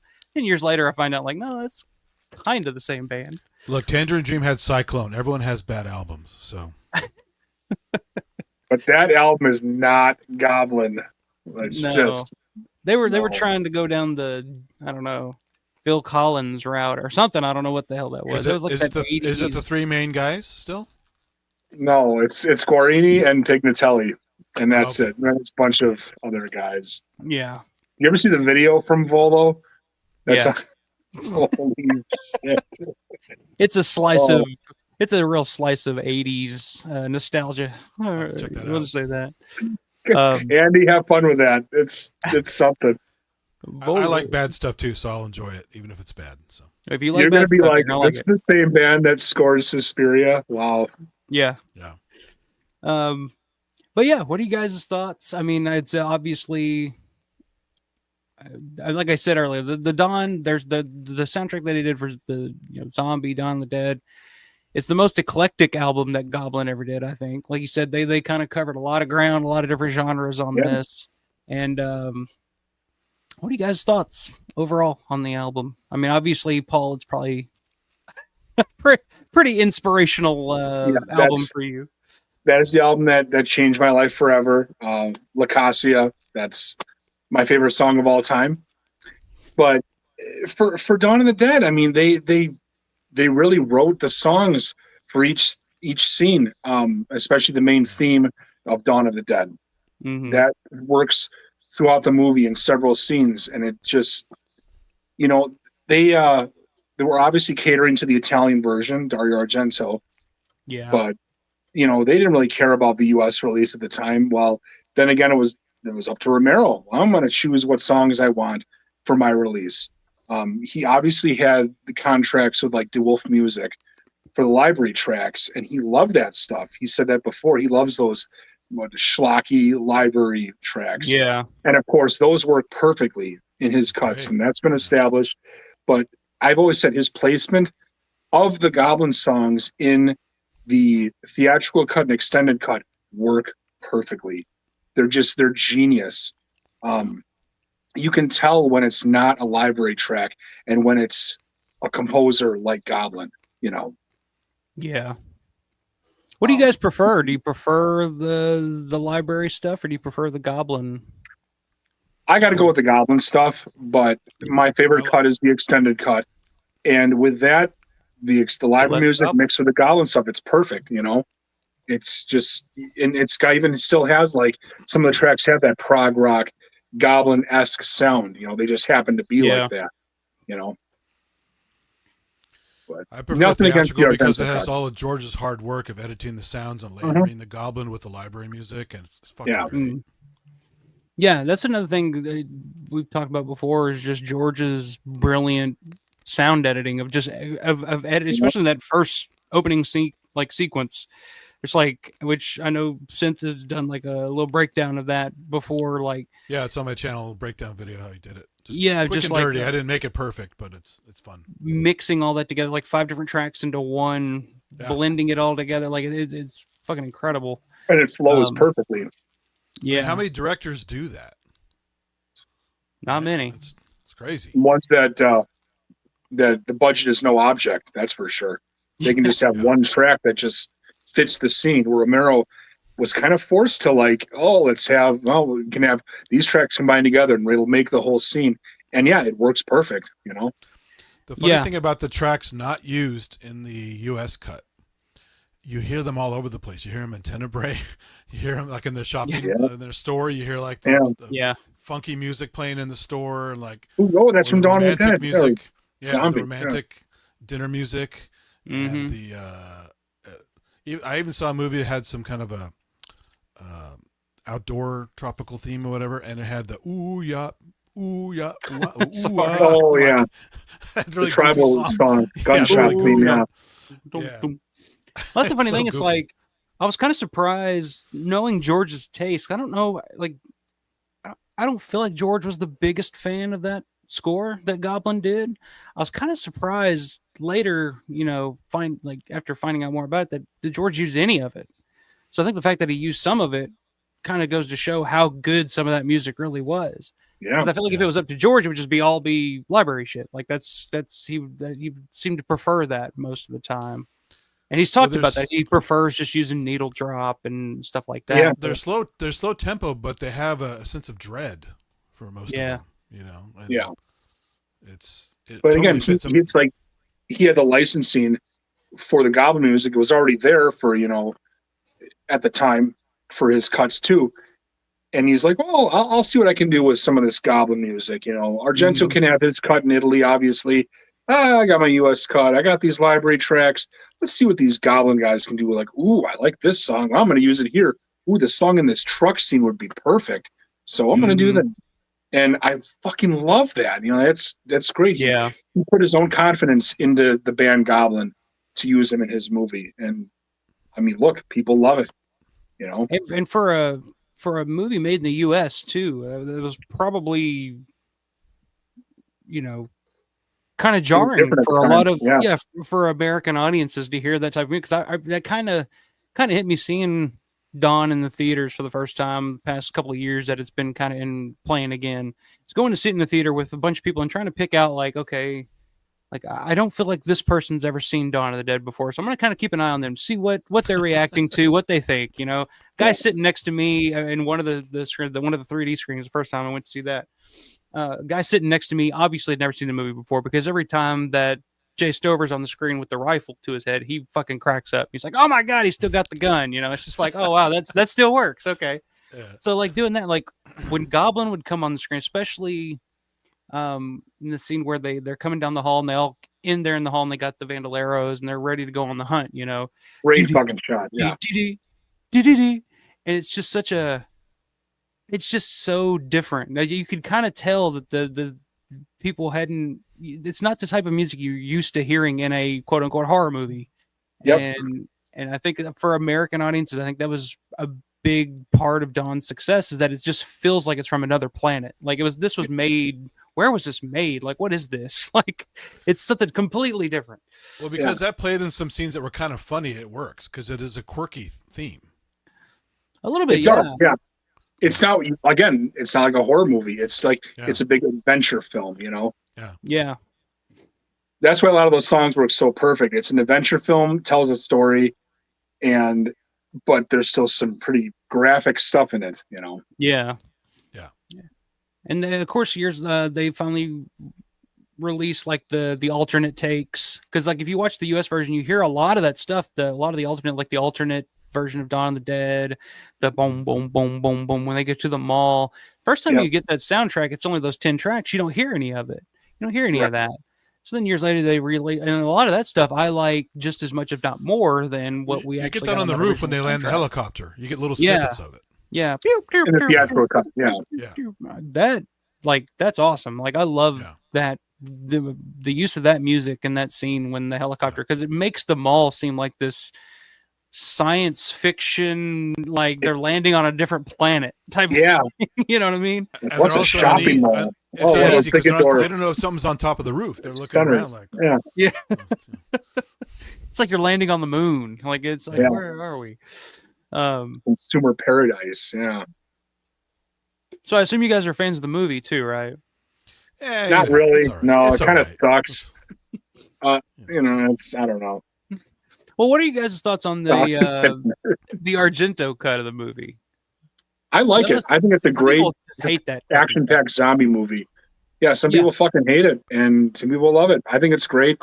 It's not my go-to version, but a classic, perfect action-packed, blood-soaked zombie film with a kick-ass soundtrack. Done. I like it for the alternate takes and just a different view of it. But I definitely theatrical all the way. Just but it's fun to see, and the extended cut. It's just fun to see extra scenes and how they chose to use the music. I mean, you're gonna bring up Hell of the Living Dead later, but I'll just bring it up now. The way he used the Goblin score in Dawn and the way they used it in Hell of the Living Dead, I kind of don't like the way they didn't cut the Goblin music enough. Some of the stuff's just as ponderous. It just goes on too long. The takes go on too long.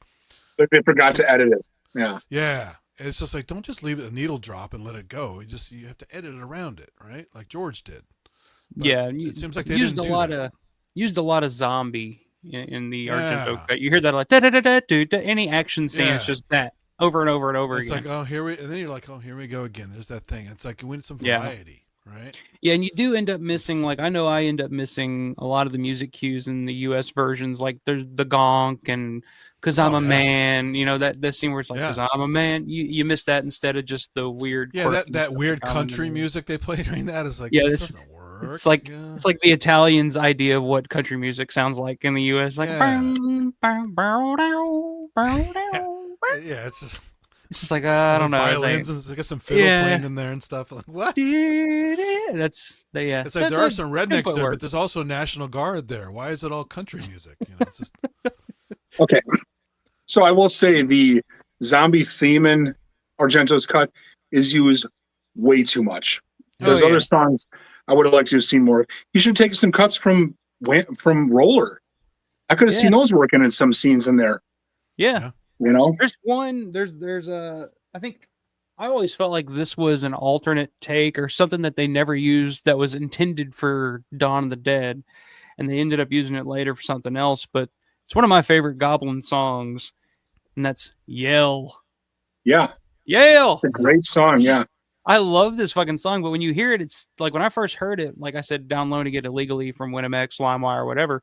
When I first heard it, I was like, this sounds like it should be in Dawn of the Dead. Like the pa. It just sounds like something you'd hear. So I always assumed that maybe this was like something they wrote for that score, but never used it, and then used it later down the road for something else. But yeah, like I will say the use of Zeratosome, is that how it's pronounced? Zeratosome? Yeah, such a great fucking song. It's awesome. Perfect in the European cut. I wish George would have used that in some of the biker scenes in the Couldn't agree with you more. Yeah. Yeah. It's such a fucking badass song. Like it fits that scene like rocking hard, you know. Yeah. Distorted guitar just like through the mall. I wouldn't use it. I wouldn't say use it at the end of the movie, kind of like how they did in the Argento cut. I don't think that works as well.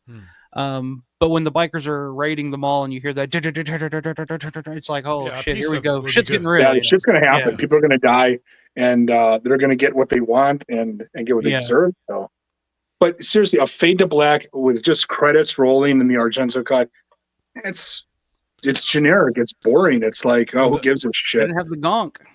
Also, the Zeratosome track works as well, because you can imagine it being diegetic music, like the bikers are actually listening to something like that while they're doing it. Oh, absolutely, yeah. So it would work for that reason as well, you know. Yeah, fuck you, yeah. These bikers are very pissed off at people. Oh shit. John said again, I think Goblin was heavily influenced by Romero's and Goblin's library picks. Yeah, we talked about that with John a couple weeks ago. Also, because I guess the idea was that George had the whole cut with library music all the way through, and that's the version that they sent to Italy for the Italians to do whatever they wanted with, and they kind of played. Goblin kind of based some of their score off of the library music that George used.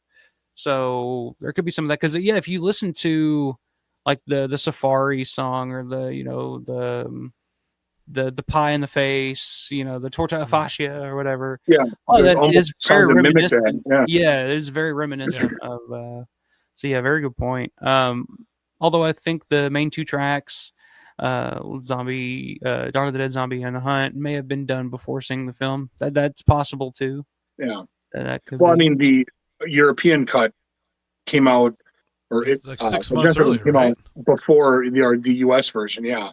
Yeah. So Romero had more time to add those songs if he wanted to, and he had more stuff to work with.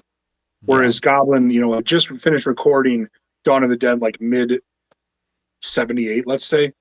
So it was already, and it's kind of a weird timeline with that editing too. Like, how much did Romero or did Goblin take from the library tracks? If Romero already had those set aside. Yeah. To figure out what he wanted to use in his cut versus Goblin stuff, That's what I always thought, because like I said, the torta fascia, the Safari, like a lot of this stuff, like there's no other way that Goblin would have thought like, oh, let's make this Safari sounding song for this scene in the gun shop, unless they had heard George's version with the needle. I don't know. I think that totally makes sense, that some of that stuff was intended to mimic some of the library tracks. But, and there's some of those library tracks that bleed over into the Argento cut. if you listen to it. Yeah, that's true too. Stukas saying it's good to see you, Synth. Stukas is a fan. Thanks, man. Yeah, sorry, I can't chat. I can't reach my keyboard. So, John says, also don't like the Goblin plays the chords slightly wrong on the Dawn theme. You don't have to explain that. Goblin plays. It's their own theme, so. Yeah, what are you talking about, John? Come on. There's dissonance in there, and that's why I'm trying to actually recreate it. I'm having trouble figuring those goddamn chords out, actually. So okay, there you go. So there's some truth to that, I guess. Yeah. John also says it's true. George wasn't a big fan of Goblin's Dawn work, but I think the tracks he got were just copies of the library tracks. That's true too. Trying to figure out the timeline of when George got Goblin's score. Yeah, it probably would have been later on, I would guess. I don't know what my analogy was or whose analogy, but somebody had a very good analogy. I'm a little bit behind on the comments. Sorry, guys. What's up, man? Dirk is in the house. Hey, Subjective Dirk. Perspective Collective. What's happening, dudes? Goblin is the shit, and that don't stink. That's true. I fully agree. I thought Dirk might like this topic. He's Dirk is Italian Euro horror, like dude knows it all. Well, except because we're talking about Dawn, he doesn't like this part, and then the rest of it he'll like. So. That's true too. You like Jessica Harper? That's the big question. See, there you go. That's Dirk is not a Dawn fan. He calls it Yawn of the Dead, but I forgive him because I respect about 99% of his opinions, but that 1%, I don't understand, Dirk. I just don't understand. Never will. Rick says every time I heard the Goblins Dawn the Dead theme, it'd bring a smile to my face. Yeah, it does. Yeah, it's my happy song. Yeah, that's one of those songs that whole soundtrack is shit that I hum in my head throughout the day, every day. At some point, I'm if I'm just sitting at a desk or something, I'll just say.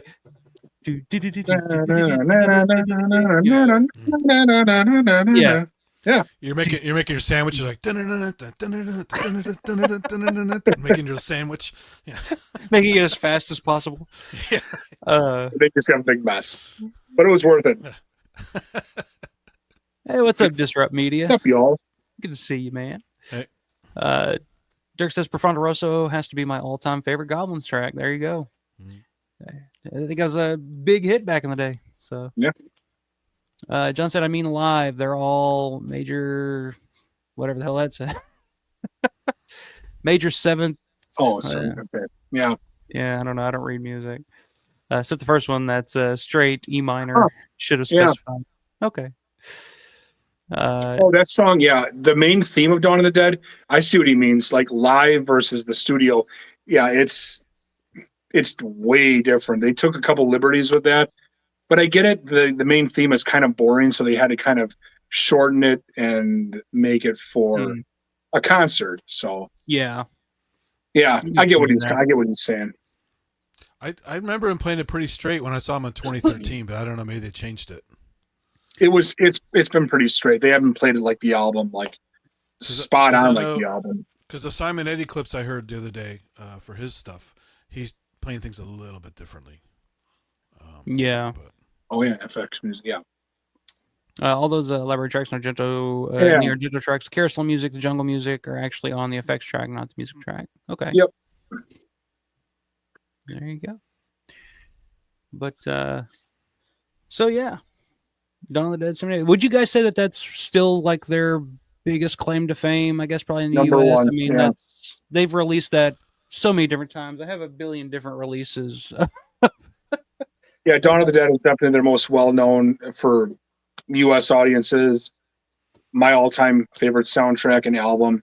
But over the years, people have wanted to find out more, and that's where Profondo Rosso and Suspiria come in. And, beyond that, their whole gamut of music. Yeah. That. I've had awesome, live experience. Yep. They'd released, what is that came out like 2018? It's like Fearless something Zombie Avenue. Yes. It's like mostly the Dawn thing, which sounds great, but it's one of the absolute worst fucking covers I've ever seen. And the cover, yeah. And I have that the CD signed by all of them that played on it, which is fucking great. That's cool. Yeah, the covers are fucking fantastic though, because it's like the core members, minus Simonetti. Mm-hmm. But you're getting some fucking solid covers on there. Lacasia is fantastic. You know, I'm like, oh my God, I want to hear how they do it. And they definitely did more of a tamed version as opposed to the original one. It's not as fluid or complex. He doesn't do the mandolin part at all. It's just like chords, like rocking chords.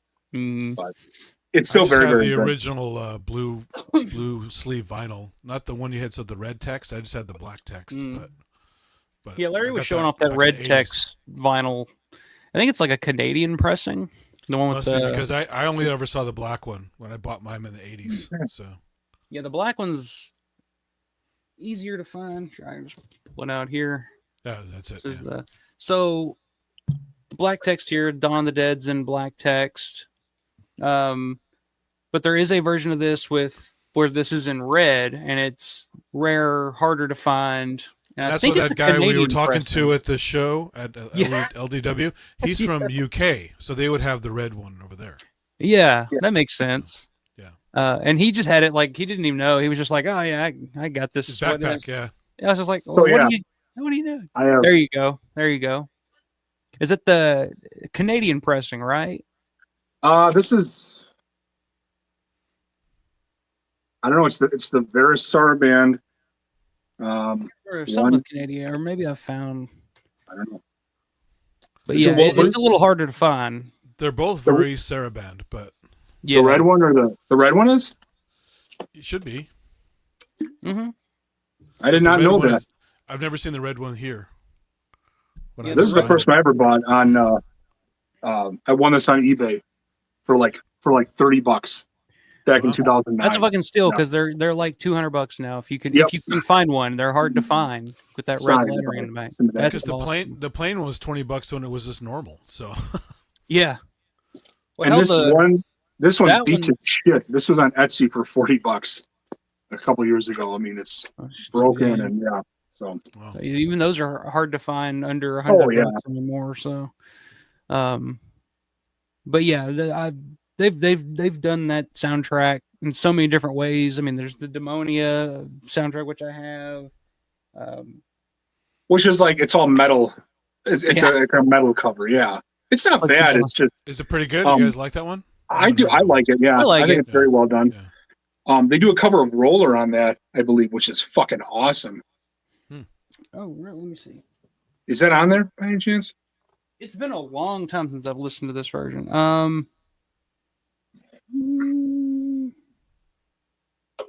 Yes, it is on side B. Okay. I'm gonna have to listen to this because I bought this years ago. It's because I have this CD box set.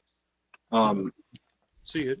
This also has Zombie on it. The covers. And it has Roller on it, which is really fucking good. I'm gonna have to go back and listen to this again. It's like I said, I haven't listened to that Master Collection vinyl that came out, had all the library as well as the Goblin stuff on it. I never got that. What's that called? It's really expensive. It's like I mean this one? Yeah, that one. Yeah. Never. This is all this library stuff. There's no Goblin on this whatsoever. Is that Waxwork? Is it? Yeah, Waxwork. That came out about a year ago. It is so effing good because it's all like the sound quality is pristine.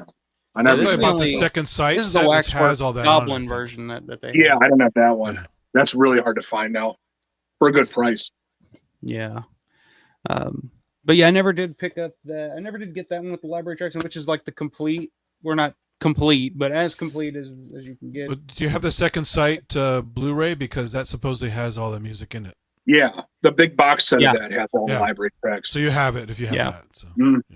Yeah, and it's cool, man. I don't know to this day how they got the licensing for every one of those. I mean, it's in the UK where I think DeWolf is based out of, but the licensing for every one of those songs must have been unbelievable. The reason I know that is because Jim Cernell was arguing with a guy in one of those one of Larry's Facebook pages for like threads and threads and threads about who thought he was an expert on all the releases and stuff. And I don't get into that. I mean, people have their opinions, whatever, and we're all just fans of it, whatever. No, I know, but Jim was good because he's trying to keep it straight, right? So, that guy knows his shit. Yeah, he's really good. I talked to him at LEW. He's like, it was so awesome. Yeah, Yeah, Jim knows his shit for sure.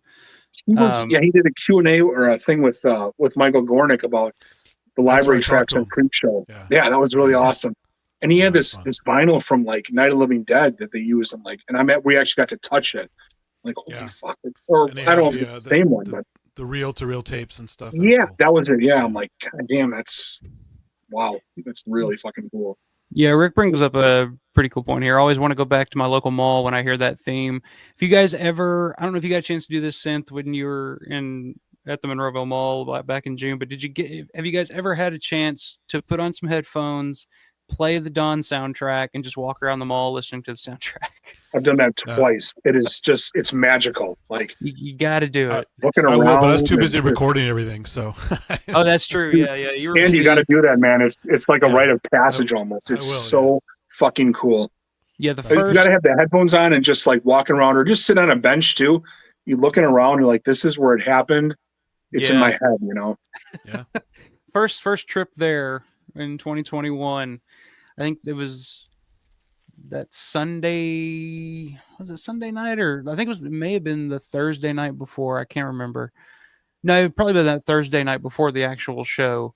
I walked across the street, because we were standing at the DoubleTree. Walked across the street with my headphones and just walked around the mall. I left my fiance and Everly at the hotel. I was like, I'll be right back. I'll be back in about an hour or so. I walked across the parking lot into the mall, just had my headphones on, just walking around, just taking it in, just like, holy shit. It's so fucking awesome. Yeah. It's a little information here from Matt. Info from Discogs. He says the red Dawn of the Dead lettering on the back cover, rarer than the standard black lettering on the back cover release, 140 gram as opposed to 160 for the standard black lettering on the back cover. So it's a little lighter in that way. And Matt says cover smaller, about 1/4 of an inch missing from the top, and printed on cheaper, thinner cardboard than standard black lettering on the back cover release. There you go. Red lettering is from the 82 pressing, and the black lettering is from the 79, both US. Okay, so there we go. Awesome. So it's just a later pressing, it's just harder to find. Because like I'll see them come across eBay every now and then, and it's like $200 at the least. I think I found it on Discogs one time for like 120. But I didn't pull the trigger on it, and it kind of disappeared away from me. But Dirk says, let me go back up here. Let me get you guys' opinion on this. I know you guys are both fans of both. Dirk says he probably prefers Fabio Frizzi over Goblin, but it's very close. Are you guys Goblin or Fabio? Which one? Goblin, of course. Yeah. Okay. Nothing against Fabio Frizzi. He's got his own sound for those movies. I mean, he is to Fulci what Goblin was to Argento. You know. Yeah. Good. It's a good way to put it. I took the time to meticulously remake one of Frizzi's tracks, so I definitely like Frizzi. Yeah. You did the zombie. Just the opening credits thing, the opening theme, but the. Frizzi was a lot harder to make, to be honest. As I've been working on this Goblin stuff, it's a lot fucking harder to make. It's much harder music. Oh yeah, Goblin. There's just so much going on with the Goblin stuff. Well, I mean, Frizzi too. He used a lot of orchestral stuff, like actual orchestras in his music, and in addition to like kind of more, mellotron, bass, drums type of thing. He was I would say Frizzi is a little bit more organic, not organic, but what's the word? It's definitely more approachable. It's simpler. Yeah, exactly. Yeah. Which simpler is not always the orchestra stuff. That's not bad. Yeah. I mean, John Carpenter stuff's pretty simple, and I love it. So yeah, perfect. Very effective. If you look at Johann Sebastian Bach, his stuff is incredibly simple when you take it into pieces, and you put it all together, and you're like, holy fuck, how did he do that? Yeah. So John explaining, I guess, what Jim was going back and forth. That guy Darren is a guy. I remember seeing this on Facebook now that he's bringing it up. Darren is a guy that just resells records. Jim told him those DeWolf records were used in Dawn, and he jacked the price up. He complains because it takes business away from him. But his DeWolf records are way overpriced. Yeah, I remember seeing those. He's a bit nutty. He's a bit nutty. the photo he used of George holding Spine Chiller, Jim took because that was his record he got signed. That's funny. Yeah, I remember seeing that a little bit. It is fun to kind of see Jim going after some of these guys sometimes. I mean, you got to school people sometimes, right? You want to get the facts straight. You're either right or you're wrong, you know? I mean, come on. Because as anyone who's into education or just going through the system yourself knows, if you learn it incorrectly the first time, it's very hard to unlearn it. It's a good point. It's a good point. Sometimes you just got to school a motherfucker. Yeah, that's right. Give him a smack. It's all right. So from Dawn, they would go on to do quite a few other scores here. The Bloodstained Shadow. Have you guys seen that? Mm-hmm. Yep, great movie. Great. Not as well known as the other ones, but still a fantastic soundtrack. Yeah, I've never seen it. Antonio Bito. Fido, yeah. Fido, okay. Yep. Silvio Cipriani wrote the music and Goblin performed it. One of their very last soundtracks. Yeah, which was the one that they worked on with Fritzi? Because I know there was one that they worked on with Fabio Fritzi. I saw a mention of that somewhere, but I don't remember what it was called. Directly, I don't know. I don't think there was, to be honest. After Bloodstained Shadow, they did. It was called like Unambra Nambre, and that was another one with Silvio Cipriani, and that was, I believe, their very last score with the core lineup. Okay, from '79. Which collection had E Suono Rock on it? That's a good track. That was at the same time. Il Fantastico Viaggio. That girl was on that was originally cool. on that. Yeah, it's a good track. Yeah, very good track. Yes, it's also on Lampier. Yeah, it's also on the Yell 45 too here. Right. Really? Yeah, it's side A is Yell, side B is E Suono Rock. Interesting. Yeah, because I guess it was used for Sette Story per non dormir. Dormire. That was the listing I saw it on. So yeah. Yeah. See, 78 also had Patrick film soundtrack. Patrick. The Australian film, yeah.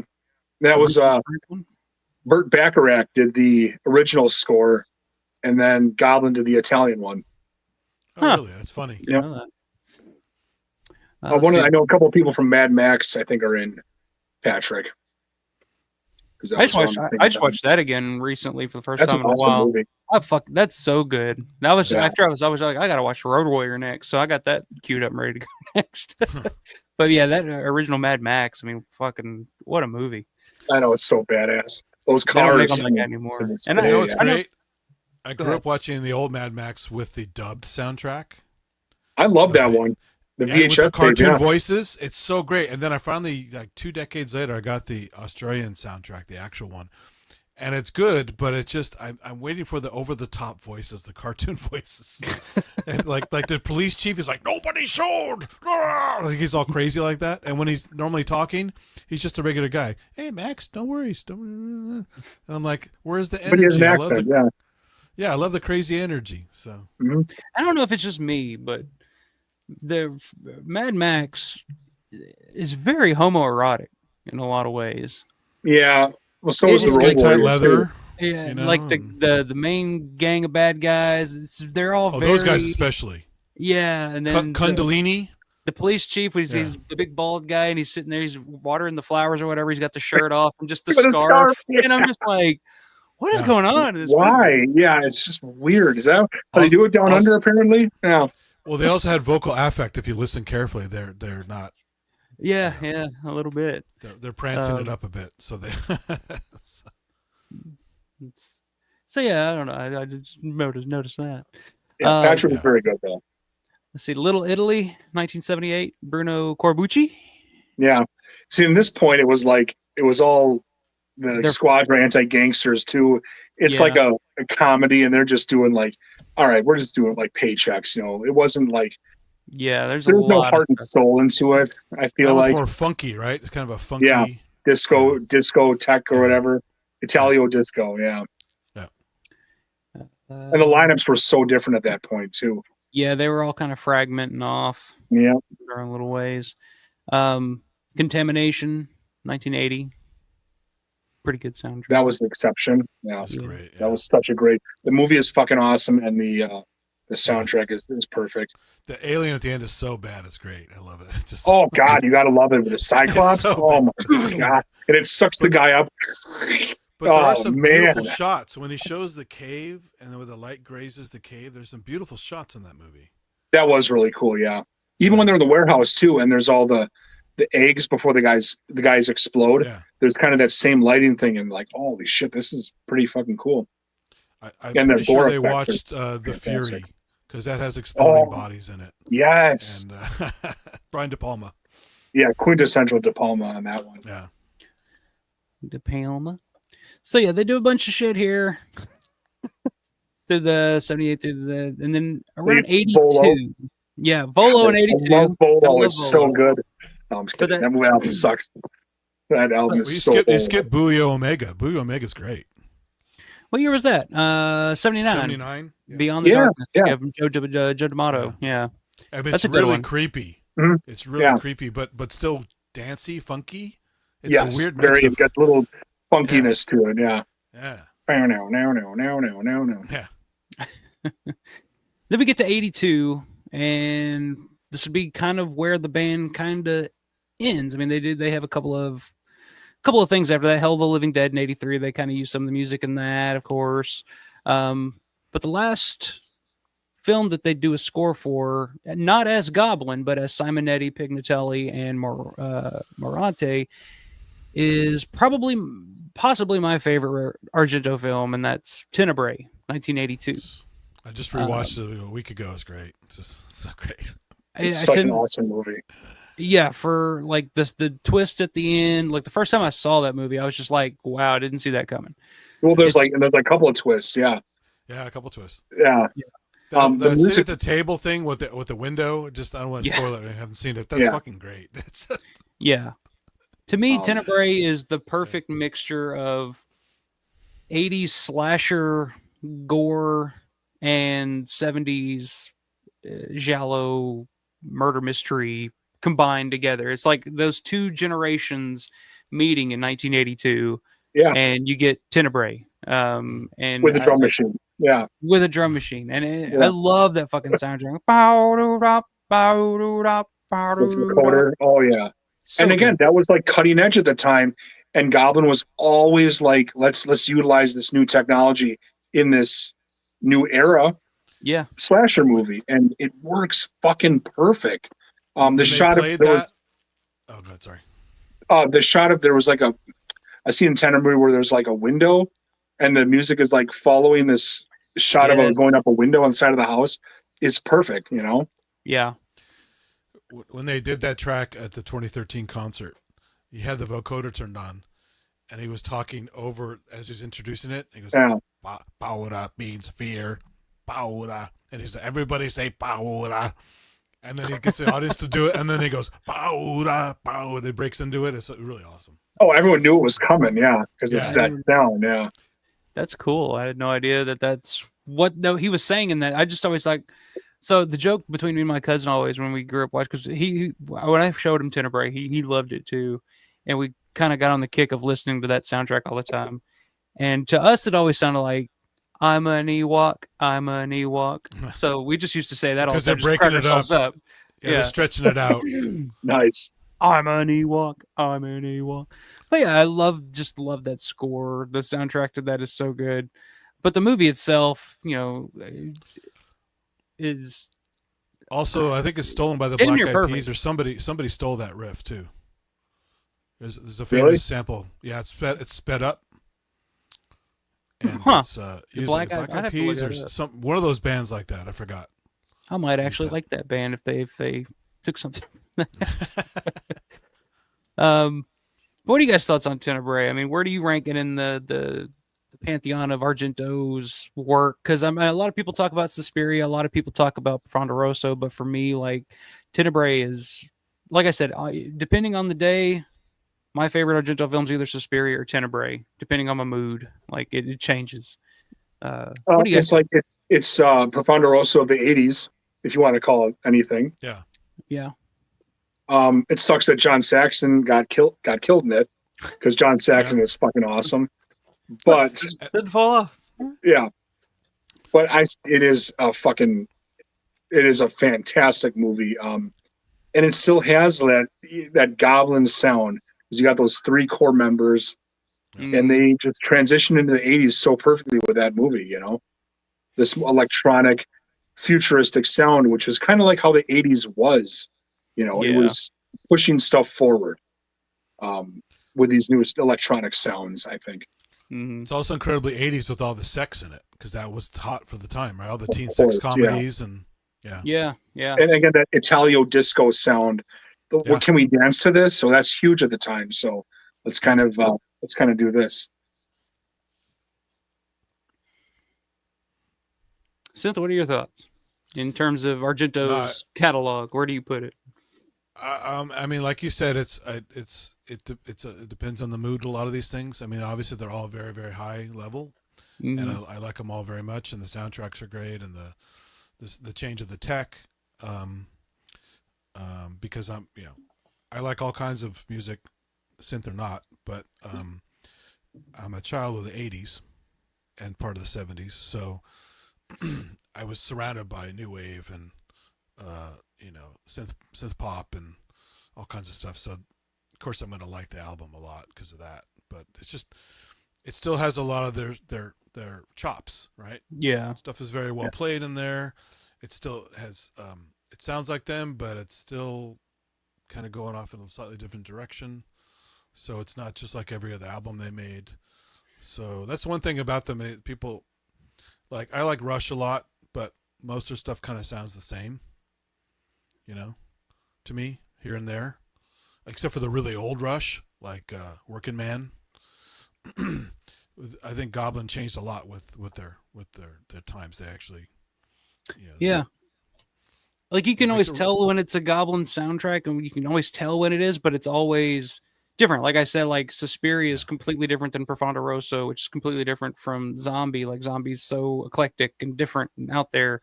And it's different from Roller, where Roller's different than Tenebrae. Like everything's different, but you can always kind of tell, like, okay, this is Goblin. Like if I'm watching a movie and I don't know Goblin did the score, like I can usually that sounds like a Goblin score. Right. They're not afraid to make it quirky or funny or weird, or they kind of mix it up a bit, Yeah. And they had to adapt to the times too. They couldn't do what they did on Dawn of the Dead and Tenebrae, at all. Right. It wouldn't have worked. Period. So.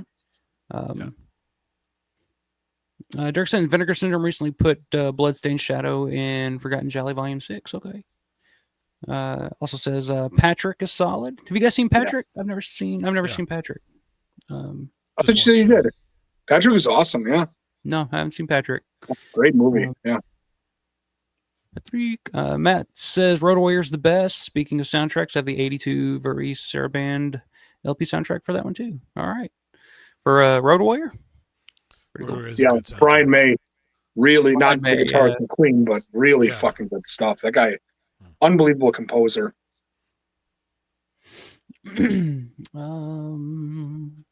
Rick said, I love the Ford Falcon that he drove in the movie Road Warrior. Yes. The Interceptor. So badass. Dirk says, Buried Alive, a.k.a. Beyond the Darkness, was my first horror film I ever saw, and my world changed. Well, that's a hell of a one to see for the first time. Yeah. What was your first? We'll just send that. That's an interesting question. What was your first horror film you remember seeing as a kid or in your life, Paul? If I really had to think, pre-Dawn of the Dead in '92, probably The Shining, when I was like 6 or 7. It was like the ABC Friday night movie, and The Shining was on, and it scared the fuck out of me. Yeah. That's a rough one to see at a young age. Oh yeah. What about you, Synth? My parents are pretty adventurous, being moviegoers and good readers and stuff, so they liked a lot of different things. And only because it's older, by just a little bit. I saw The Omen in the theater when I was a kid, and I was a little fucking kid. So my mom had to put my head on her lap in a couple parts, so the guy gets decapitated and all that kind of stuff. But I still loved it because I always loved horror, right? I used to listen to horror radio shows when I went to bed, in like 4th, 5th grade. Those creepy horror things from the old timey stuff. But we also went to see The Shining in the drive-in when it came out. And it's still one of my favorite movies ever, and partly because of that experience, because it was fucking horrific. Yeah, as a kid. You know, this like, I mean, it's a lot of adults can't handle it. And here I am as a kid in the back of the station wagon going, oh my God, what's going on? You know, but still loving it because the music and the visuals and it's just everything. You know. Well, see, I feel guilty when I let my daughter watch like Child's Play or something for the first time. She's 4 years old, so after finding out about The Shining and all this, I'm like, okay, I think she'll be okay. I think I'm okay. Yeah, with and that one's Child's more Play funny, even though it's dark. It's still funny. Yeah, compared to The Shining, it's not funny. The Shining that fucks with your head. Yeah, The Shining. There's no real comedy in The Shining, really. And The Omen isn't funny either. It's like about the end of the world. It's about Antichrist Satan. and all kinds of horrible shit. The dogs tearing those people apart and it's the woman hanging herself at the birthday party. It's like, holy shit! It's all for you, Damien. Oh, I love that scene. Yeah, that part didn't bother me. It was crazy, but at that point I'm like, oh, I'm okay. And then there's like, the guy's getting impaled by the weather vane or whatever, and the guy's getting his head cut off and all the other shit going on. It's just, that's probably rough to see at a young age. Yeah. Let's see, Dirk says Tenebrae's top tier Argento, definitely in top 3 of his. There you go. Rick's saying, Mad Max has distinct non-binary characters like the toe cutter. Yeah, I guess that's a good way to put it in 21st century. Non-binary characters. Okay, Dirk's saying it's his first Italian horror. Okay, so it wasn't his first horror movie as a kid. So he had worked up a little bit to that. So Rick said, love the supercharger on Max's Interceptor Ford Falcon. He drove as the MVP patrol officer. Yes.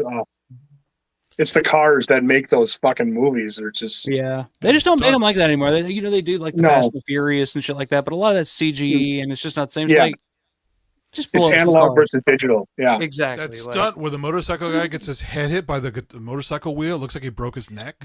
God, in slow motion. Shit. Oh man, that was brutal. I still love the cop car flying through the camper trailer. That was fucking awesome. And the eye zoom right just before.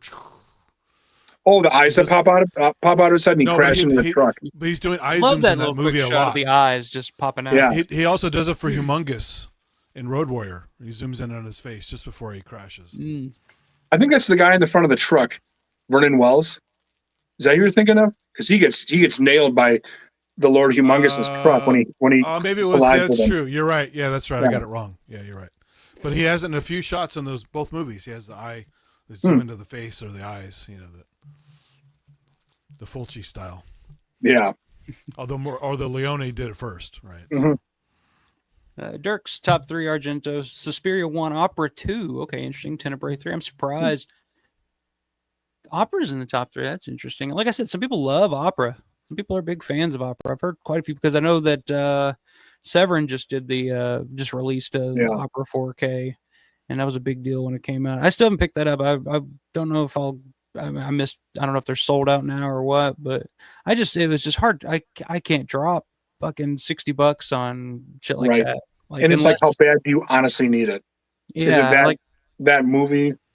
Like, I don't know. Yeah, I'd love to have it. Kind of great. Yeah. Yeah. Are they truly limited, or would they have another wave of them? They probably. I don't know if they've announced it yet, or I haven't really kept up with it. But they'll probably do like a limited, or not a limited, but a just like a basic edition, like without all the bells, frills, or anything. Yeah. Whatever the hell you call that. Dirk says The Shining's 11 out of 10, best film ever made. There you go. It's really good. Yeah. Almost as good as Dawn of the Dead. It's almost. It's like The Thing. It's like a perfect movie. You have the acting, the music, the sound effects, the cinematography, the place. But it was funny when that movie came out. It got its ass kicked by Friday the 13th. Came out the same weekend. Yeah. Really? Yeah. Believe it or not. Stuga says Paige and I are officially getting married in mid-December. You fucks. Well, congratulations, asshole. Yeah. Where's our invitation? Are we getting an invitation? Fuck you. yeah. Where's our fucking invitation, man? Yeah. Hey, what the fuck, man? Jeez. I'll do the service. Hell, that'd be hilarious. I'm gonna what do they call that when you get Ordained. Ordained. Yeah, I'll get ordained. Yeah. I'll marry you guys. Just go online to Unitarian Life Church. Anyone can do it, and it's binding. It's nothing. Like I know people that have done it, so it's just like okay. So yeah, so after Tenebrae, big empty period through the 80s. There, they finally come back in 2000 for Argento's film Sleepless, aka Non Ho Sono, or how the hell that's pronounced.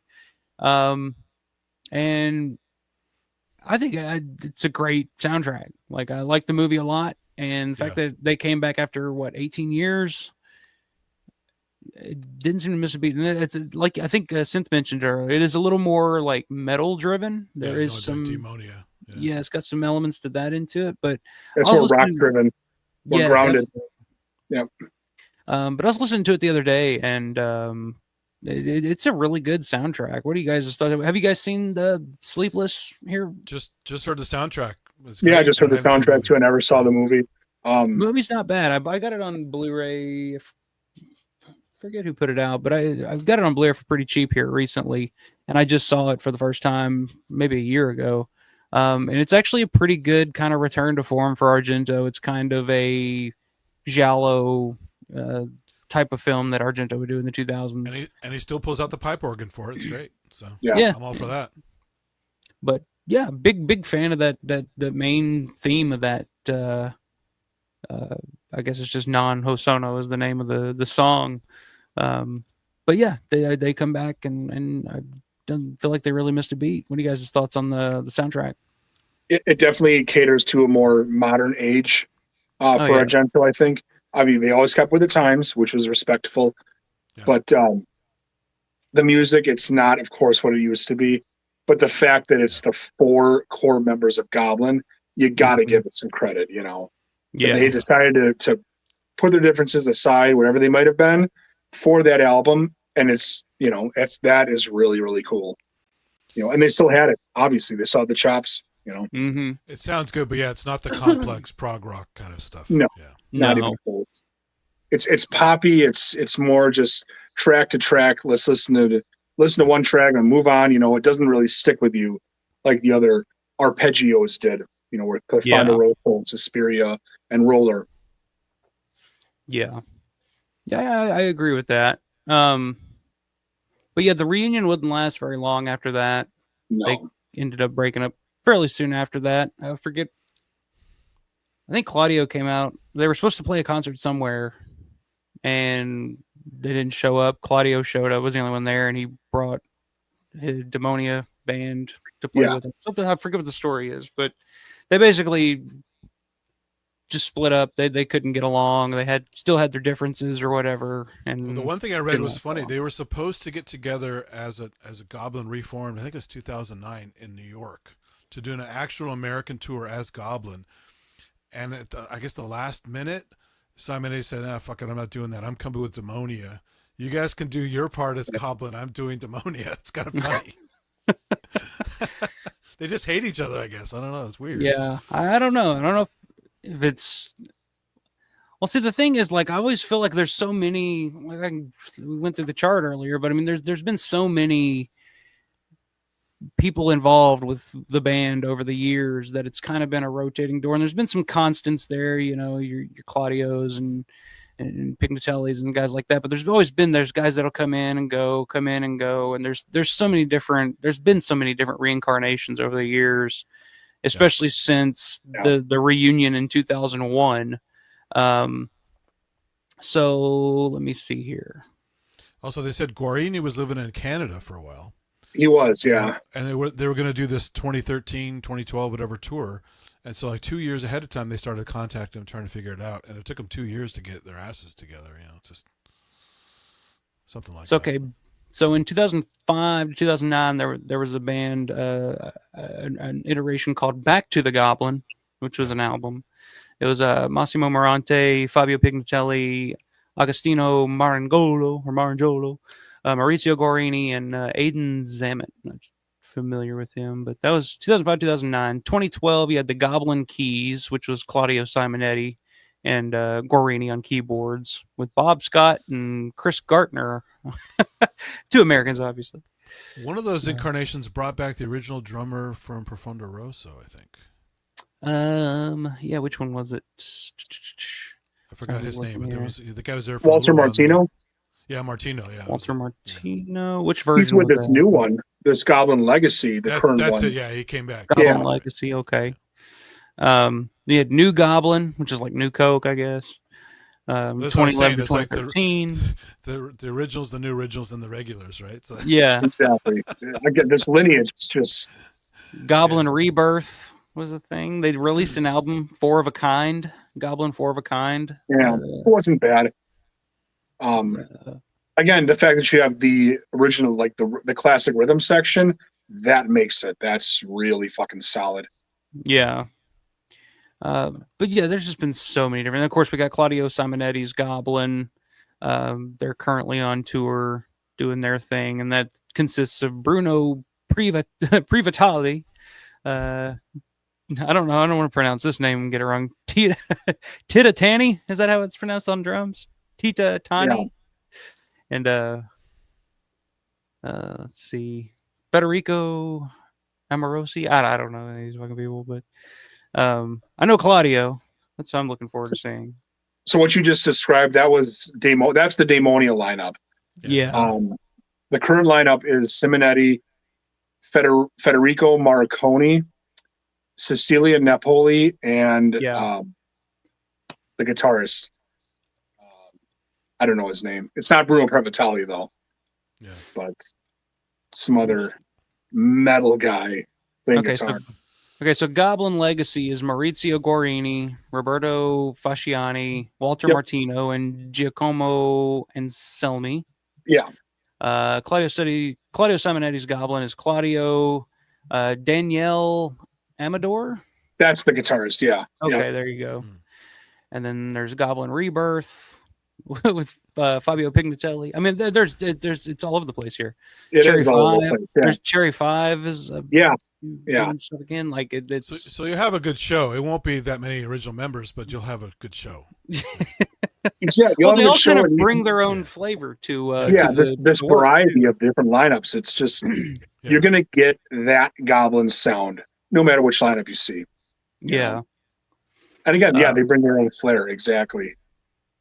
How many times have you seen Goblin? How many different iterations of Goblin have you seen, Paul? Oh my God. I saw New Goblin in 2013. Then I saw it was Goblin or the Goblin Rebirth with the original rhythm section. That's 2. And then the Goblin Rebirth again in 2017. That was again with the core rhythm section, Pignatelli, Marangolo and Moranti. And then that was the last time for them. And then it's been about 4 times I've seen the lineups of Claudio Simonetti's Goblin. So that's pretty cool. Let's just say Goblin 7 times in my life. Which version do you prefer? Like which show do you think was the best? The one in 2013, December of 2013, with the Goblin Rebirth, Moranti, Pignatelli, Marangolo, Guarini, Aiden Zamet, and fucking Zombie opened for him. I mean, that right there is perfect. That sounds pretty awesome. That's the same year you saw him too, Synth, right? Did you see him? I saw him in October. October 2013. Yeah. And it was great too because did yours have an opening dancer? No, just Zombie, the band. If you search, you got to look at this. I shot a whole bunch of footage, but it's all little pieces, and I don't have the whole concert. Somebody literally shot the whole thing from the same show I went to at the Warfield. It's a little out of focus in the very beginning, but there's a little dancer comes out, does like a little fake ballet thing with some music playing. As the band starts coming out, she starts spinning around, and her hand. Simonetti comes out with like a little Harlequin mask on, whatever, and she spins and hits him right in the fucking face. Yeah, on stage. It could have ruined the whole show. Yeah, she hits him right in the face as she's spinning around, and it couldn't. If he couldn't see, he couldn't play, right? So she could have ruined the whole show right there. But it's on the video, and then they play, and it's all like Totally dead clips behind them, and other movie clips. As they play each track, they play clips from the movie behind. It was really Interesting. cool. Yeah, it was really, really cool. Yeah, well, I'm looking forward to finally seeing him for the first time. Claudio Simonetti's Goblin next weekend in Nashville. Yeah, man, seriously, bring a whole bunch of stuff to sign. Bring whatever you want to have him sign potentially if he comes out. I hope for your sake he plays an additional set after Demons. But even still, Demons is a fucking great movie. Well, I Seeing think the band playing with it. Did the concert say it was going to be Demons, or did you? No, not I know? think this one he's doing. It's the ultimate anthology, so it's going to be, I guess, all the hits from over the years. Yes, So. that's fucking great, man. I think that's what I missed Even better, a month ago too. I think it was the same thing. Yeah. Yeah, Very I happy for you. a select few were just the Goblin, or not the Goblin, but the Demons. Yeah. Soundtrack. Okay. But I think a lot of them is the ultimate anthology tour. So, Yeah. So Cool, yeah, man. I'm pretty stoked about that.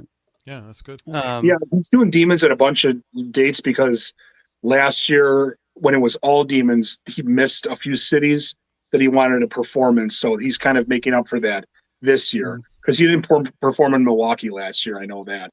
So he's like, oh, we'll give them Demons this year. Fuck you with the rest of the music. Nothing else, just a Demon. Demony. That's it. That's all they get. I forgot. Did he also do music for Demons 2? No, that was Simon Boswell. Oh, that was okay. Because those guys are also on that one too as well. Right? The original Demons has a mix of other heavy metal guys, right? Yeah, a lot of Argento stuff at that time was a mix because I know Phenomena is Claudio did the Simon Boswell stuff. Yeah, that's got some other artists but on it's it. got a bunch of other stuff. Even opera, like I think opera still uses like some heavy metal bands and stuff in it. So that was like a big thing at the time, I guess, was to use Motley Crue and Dokken and shit like that. Go West, I think. Yeah. Go West. Yeah. Go West. Billy Idol was in Demons. You know. Dude, that's awesome. I'm seriously happy that you're going to see. It's like a greatest hits thing. So you're gonna get. Yeah. You're gonna get fucking everything. Yeah, I mean everything you wanted to see. I've put it off for so long, like, and finally it was like, okay, Saturday night, Nashville, I'm fucking going. Like, it is what it is. What venue is he playing? I saw the playlist. He has a bunch at the bottom that are also like covers, so you'll get to see those too. Okay. He is doing some covers. I think he does Tubular Bells. I think he does Halloween as well. Yeah. Ooh. Yeah. Ooh. Well, they're playing at it's a venue. It's a smaller venue in Nashville called Third and Lindsay, but it's kind of it's an intimate venue, but like a lot of big acts play there. Like I think Vince Gill played there not too long ago. So it's just like it's the type of venue that I would prefer to see bands play at. Like I much prefer either a smaller venue like a club or a smaller theater, like way over like an arena act or something like that. Like it's just not the same for me. You're not going to see Goblin at Madison Square Garden or the Forum or something. No. Although that would be pretty fucking awesome. Like, that would be very fucking awesome. So like I seen Roger Waters twice. Went to see him when he did the Wall tour, and then we did the good. Us and Them tour. I love arena shit like that because he uses the entire arena. It's a fucking Broadway play. I mean, he builds a wall and shit like that. I'd love to see Goblin do something like that. Play an arena, but just like huge screens everywhere. Fucking, Even though it's from a different movie, they have like a flying zombie head come out at you, like it's like the fridge. It's a whole 3D thing, like the audience that gets into it and stuff. Yeah, there you go. Which Kraftwerk did something like that one time for a tour about 10 years ago or something. Like they did a 3D tour where they would play and it was a 3D concert. Yeah, you have to because if you've seen Kraftwerk in concert, they're very boring. Oh yeah, there's got to be just four of them on stage with their keyboards and they had people in the parapets above looking down on them, and they're checking their fucking email on like an iPad because everything's automated. They're just there to hit the button. Seriously, play. I mean it's everything has to be played perfectly, so it's all sequenced. There's got to be something else going on. But yeah, well, guys, I appreciate you joining me tonight. This has been fun. This is awesome, man. Got me pumped and ready to go for the concert next weekend. Absolutely, man. But yeah, I'm looking forward to a review, of course. Yeah. Looking forward to talking about it. So we'll see how it goes. But anything you guys want to plug? Anything you got coming up, or anything you? Do you want to hear a little taste of my unfinished Dawn of the Dead thing, just for laughs? Sure. It's very rough. I got a couple things to show off too that I got yesterday. So I'll jump through it. I won't play the whole thing, but it's very rough. And the lead part, the I totally fucked it up. So I left it as a placeholder. So when it gets there, don't laugh. And it's missing probably 3 or 4 more layers, probably more. So here we go. I've given enough caveats. So tell me if it's not loud enough.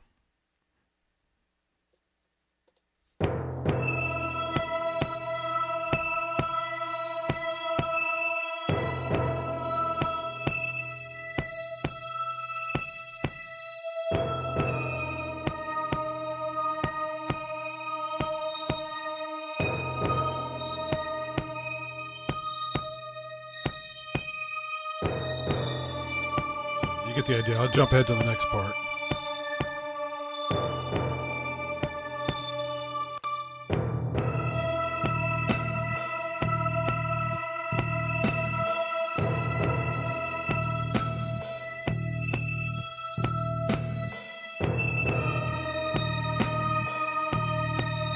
Again, it's missing some layers. So that goes on for a while, then I'll jump to the next part.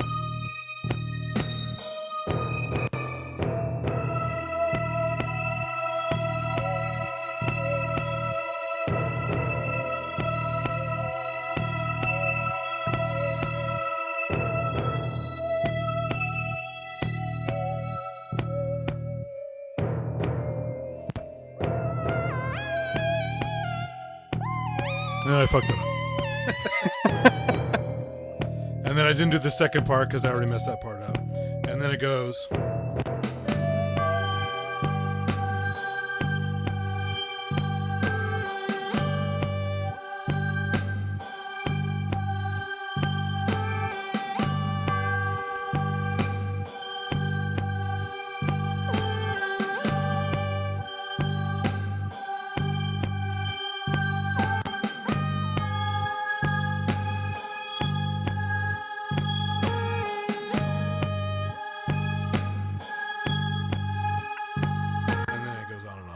And that's only like half the song. It's a really long. That's very good, man. Solid. So, it's got some potential. It's like it would be like Dawn of the Dead '85 or something, you know? Yeah, definitely. Not the 2004 remake. I had trouble getting the right Mellotron choir, so I used a placeholder, and I had trouble getting a couple other sounds in there, and the drum kit wasn't quite on par, but you know, it's having fun. Liked it very much. It's It's a lot harder to make than it sounds. It sounds easy and stupid, but man, to get that stuff nailed, it's tough. So yeah, I don't even know where to start. So I'm impressed. Yeah, it's cool, man. Thanks. Yeah, I'll try to finish it at some point. So that lead part kills me every time. It goes over several octaves. It's too fast. So I just Yeah. Well, in the original theme, he's playing that on the mini Moog. And then I think for the second part of that, the guitar comes in too. And then it's there's the a big chunk. I have a part that's a chunk. Yeah. Chunk. I didn't get that far yet. Yeah. Okay. So that's this. The song's amazing. Needs a little guitar there. Little bit extra. Right after that part I just cut off, that's where the guitar comes in. Mm-hmm. Awesome. Very cool. Yeah, it's fun. What you got, Paul? Though this is fucking awesome. So this is from Norman, England. This is an album he released. It's all ambient mall music from the Monroeville Mall. He recorded on 2 cassette tapes back in, I think, '86. And it's just ambient noise from the Monroeville Mall that he put onto a CD. Some of the photos he took back in the '80s. Damn. I've not listened to it yet, but I'm very excited. So, you know, burn me a copy. Definitely, I'll just do what I can with that for sure. And then these books, the 3 books he bought from him too. This is all old advertisement collection. Yeah, that's cool. And then films of George A. Romero, advertisements, stuff like that. And then I actually already have this one. This is all Dawn of the Dead. Oh, the newspaper and stuff. Yeah, so, pretty cool stuff in there. I don't know if you were watching it or not on eBay here recently. There was a newspaper ad for Dawn of the Dead from Boston, Boston Phoenix or something like that. I can't remember what the name of the paper was, but it was an iron-on logo, Dawn of the Dead, that they would send out in the newspapers to promote the movie.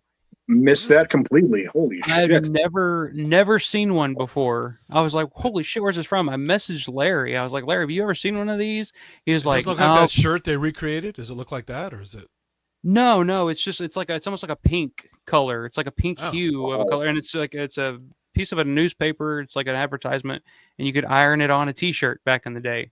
Wow. Well, here they still had whoever was selling it. They put it up for bid on eBay. So I messaged Larry about it. Larry's like, "Oh yeah, I'm watching it." So I'm like, "Okay, cool." So I start watching it. We get to the day that the bidding ends. I put in my high bid, and I immediately get outbid, and it's over. I'm like, "Shit!" So I immediately messaged Larry. I was like, "Was that you?"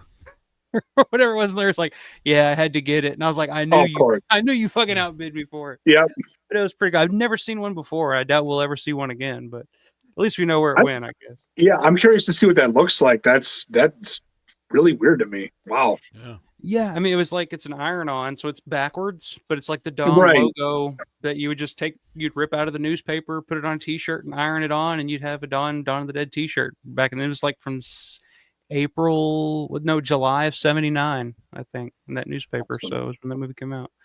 But yeah. And then he gave me this, obviously from Contamination. The coffee logo. Good for the show tonight.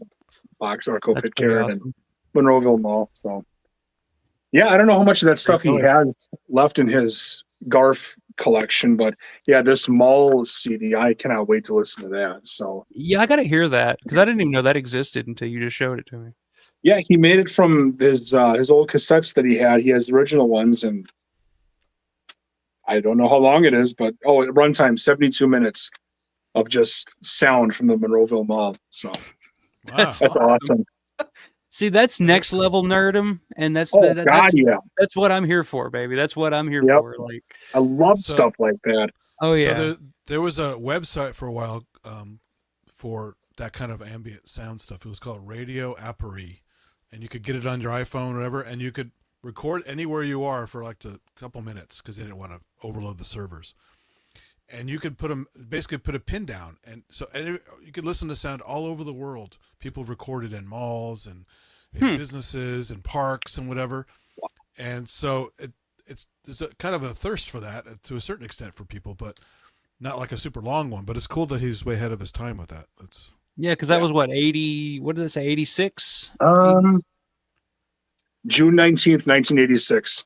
Yeah, so that's cool. Yeah, I mean that's the thing about Norman is like he was kind of the pioneer. A lot of this Dawn fandom stuff, like finding locations and finding out information on this stuff, and it's like without guys like him and Larry and Blasey and Dave Burian and Chris Stavrakis and guys like that to keep it going, to keep bringing people into the fold, making John the stuff that he's doing with Image 10, with the Unearthing the Undead, like. Bringing more information and bringing us closer to the time that those movies were made and making was he just a guy living in Pittsburgh, or what was his thing? He's from Norman, England. Well, he's American. He lived in the U.S. for obviously a very long time, and I don't know when he moved to Japan, but he's lived there for a good chunk of his life.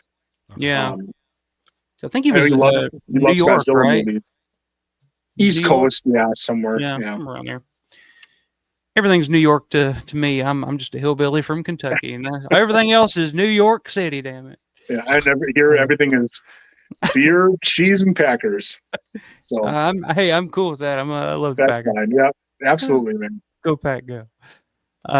Anything you guys want to plug? Anything you guys got coming up? Synth, you got anything coming up on your channel? Any of your other channels? I know you got Astro Addict. Yeah, I got Microscope, Telescope. Of course, the music stuff, and I do Synth dabbles in a little bit of everything, folks. Yeah, a little too much actually. He's the man of 1,000. He's the man of 1,000 interests. But every week, unless I get too busy or whatever, there's at least a new piece of music for the Harbor Jams group. I don't even know what the topic is, so I'll find out either tonight or tomorrow. And maybe make something, maybe not. So if you look every week, I should have something new. We have this. it's like a film festival where you have like a prompt. So like use this BPM, use this sample pack, use this picture as a theme, and then do your own take on it and make it under 5 minutes. And so we do this every week. I've been doing it for 2 years now, maybe more than that. So my channel's full of shit because I've been doing almost every week, except for maybe 10 times I missed it. So you haven't been doing too many live streams lately, though. Just been busy, and I want to do something that's interesting instead of just mundane stuff. So I was gonna do it in Napa I just Valley like listening. I just like listening to you talk about shit and then just playing shit. Like I can just listen to that. Like it's just like when I'm on my computer working on something. Like I'll just put that on the background. I'm just like, oh, this is cool. Like I don't know. But that's just me. I don't know. Yeah, kind of zone out a little bit. Yeah. The Maker Faire thing was the last big thing. But I went to Napa last weekend with my girlfriend, and I did shoot a lot of local video because the signal was spotty. And rather than having a really choppy, screwed up video and not sure when we're going to keep going from place to place, I shot a whole bunch of video I'm going to edit and upload. So that will be like a fake live thing at some point. I'll do it as a premiere so I can get a chat room and stuff. Okay. So that's maybe the next thing that's going to get uploaded. I'm not sure what else I'm going to be shooting soon, but yeah, keep an eye out. There's always something if I find something interesting to do. Again, I don't want to just keep like, oh, I'm going for a walk today. Check this out. It gets boring, right? So people want to see something like, engaging. A weird store, a weird shopping center. Like I shot some stuff at a shopping center a while back, and you got to be careful of that local music because they're playing radio music, right? Yeah, and I got you got a copyright strike down. It's going to pick up. Yeah, it's just like that. You get a strike or something. But here's the cool thing: YouTube, using the AI algorithms that they have, has an option now. You can highlight the segment they didn't like and remove it. It takes about 4 to 5 hours, and it takes everything but your natural audio out, and it's beautiful. So if you're willing to wait, just say, okay, just take that part out. Don't take my video out, and don't take the audio out. Process it. I'll wait for it to process, and it'll show up again. And so I highly recommend it if you guys are worried about that kind of stuff. I try to behave myself. I've gotten busted a couple of times on here. One of the first streams I ever did, I was trying to do like a live watch along of Dawn of the Dead, and I was just playing Dawn of the Dead on the screen. And I got kicked right off. I was like, fuck. All right, I learned my lesson. I won't try that again. So it's hard though if you're going to any live event or a shopping center, they're just playing music somewhere. Yeah, I can imagine. You can't stop it. So that was the closest to Rubenstein you're probably ever going to get. I'm trying to reel him in. I'm trying to bait crap. Exactly. I'm trying to like, come on, Rubenstein, come get me, damn it. I love that scene in Martin where he plays a character, and I just have a feeling that's what he's really like. That guy's. Oh yeah, there was no acting there. Yeah, no acting. Paul, what you got coming up, man? I know you've been doing some videos, some drum videos. Yeah, I got some new drum covers in the barrel. I've currently been working on making a Franken-kit drum set of just this totally bizarre. I got all these drums to work with. Yeah, Rototoms, and I've got the whole gamut of Rototoms, and they're I don't know. I'm kind of been fucking around, getting crazy with my drums and just doing weird setups and stuff. So I'm gonna do that at least once, set it up, craziness, do some drum video, and then I'm gonna take it down to something more like standard. Go back to sanity. Yeah, exactly. Come back to reality. But you're not going to rig up a harness like Motley Crue and have yourself spinning while you're playing. Yeah, that's no. I'm not a big Motley Crue fan, and I'm not either. I just all gimmicks. Yeah, all gimmicks exactly. But it's just something fun to do when you have all this stuff to work with. So, but yeah, some cool drum covers I want to tackle. Some kind of different stuff, drum cover wise. I want to get to. Currently working on downsizing my synthesizers. I have a couple, my two big workhorses I'm probably going to be selling. I'm getting a sequential synth of some kind, Prophet 6 maybe. So we'll see about that. I'm partial to the OB6, but the Prophet 6 is also nice. So. For what I do and what I need at this point in my life, I don't need much. I have my Mellotron Micro. I have the Behringer's Selena. I have a Casio tone that running that thing through effects sounds fucking awesome. Oh yeah. And for a big workhorse, I have my Juno 6, my Poly 6. Yeah. I don't use them that much. Yeah. So Yeah, they might be getting sold and getting one solid desktop analog synth. My Juno 6 came out of a box barely used for free from somebody. And it looked like he just got it from the store. It was 20 years old. And so that must be nice. So that's why I'm keeping it. It's a great sound, but it's very limited. It is. As far as the synth goes. So, but I do like the Juno sound. It's a nice sound. So. Yeah. For like a budget Carpenter sound, spot on. Yeah. So we'll see how that goes. But otherwise, yeah, it's still the drums are our number one priority always with me. So very cool. And very excited for Living Dead weekend. June cannot get here soon enough. So yeah, I know it's creeping up slowly, but we'll get there. We'll get there eventually. We got a long winter to get through, I think. So yeah, I think so. But all right. Well, thanks, guys. I appreciate it. It's been fun. Yeah, man, this is awesome. Definitely cool. Great show. Thanks everybody in the chat. Good seeing everybody in the chat. Uncle Bill stopping in tonight. Dirk stopping in tonight. Got Matt Landrum in here. Who else we got? Rick North Going Llama, of course, my favorite name. Stukas, congratulations on the future marriage to the beautiful Paige. I'll be expecting my invitation in the mail.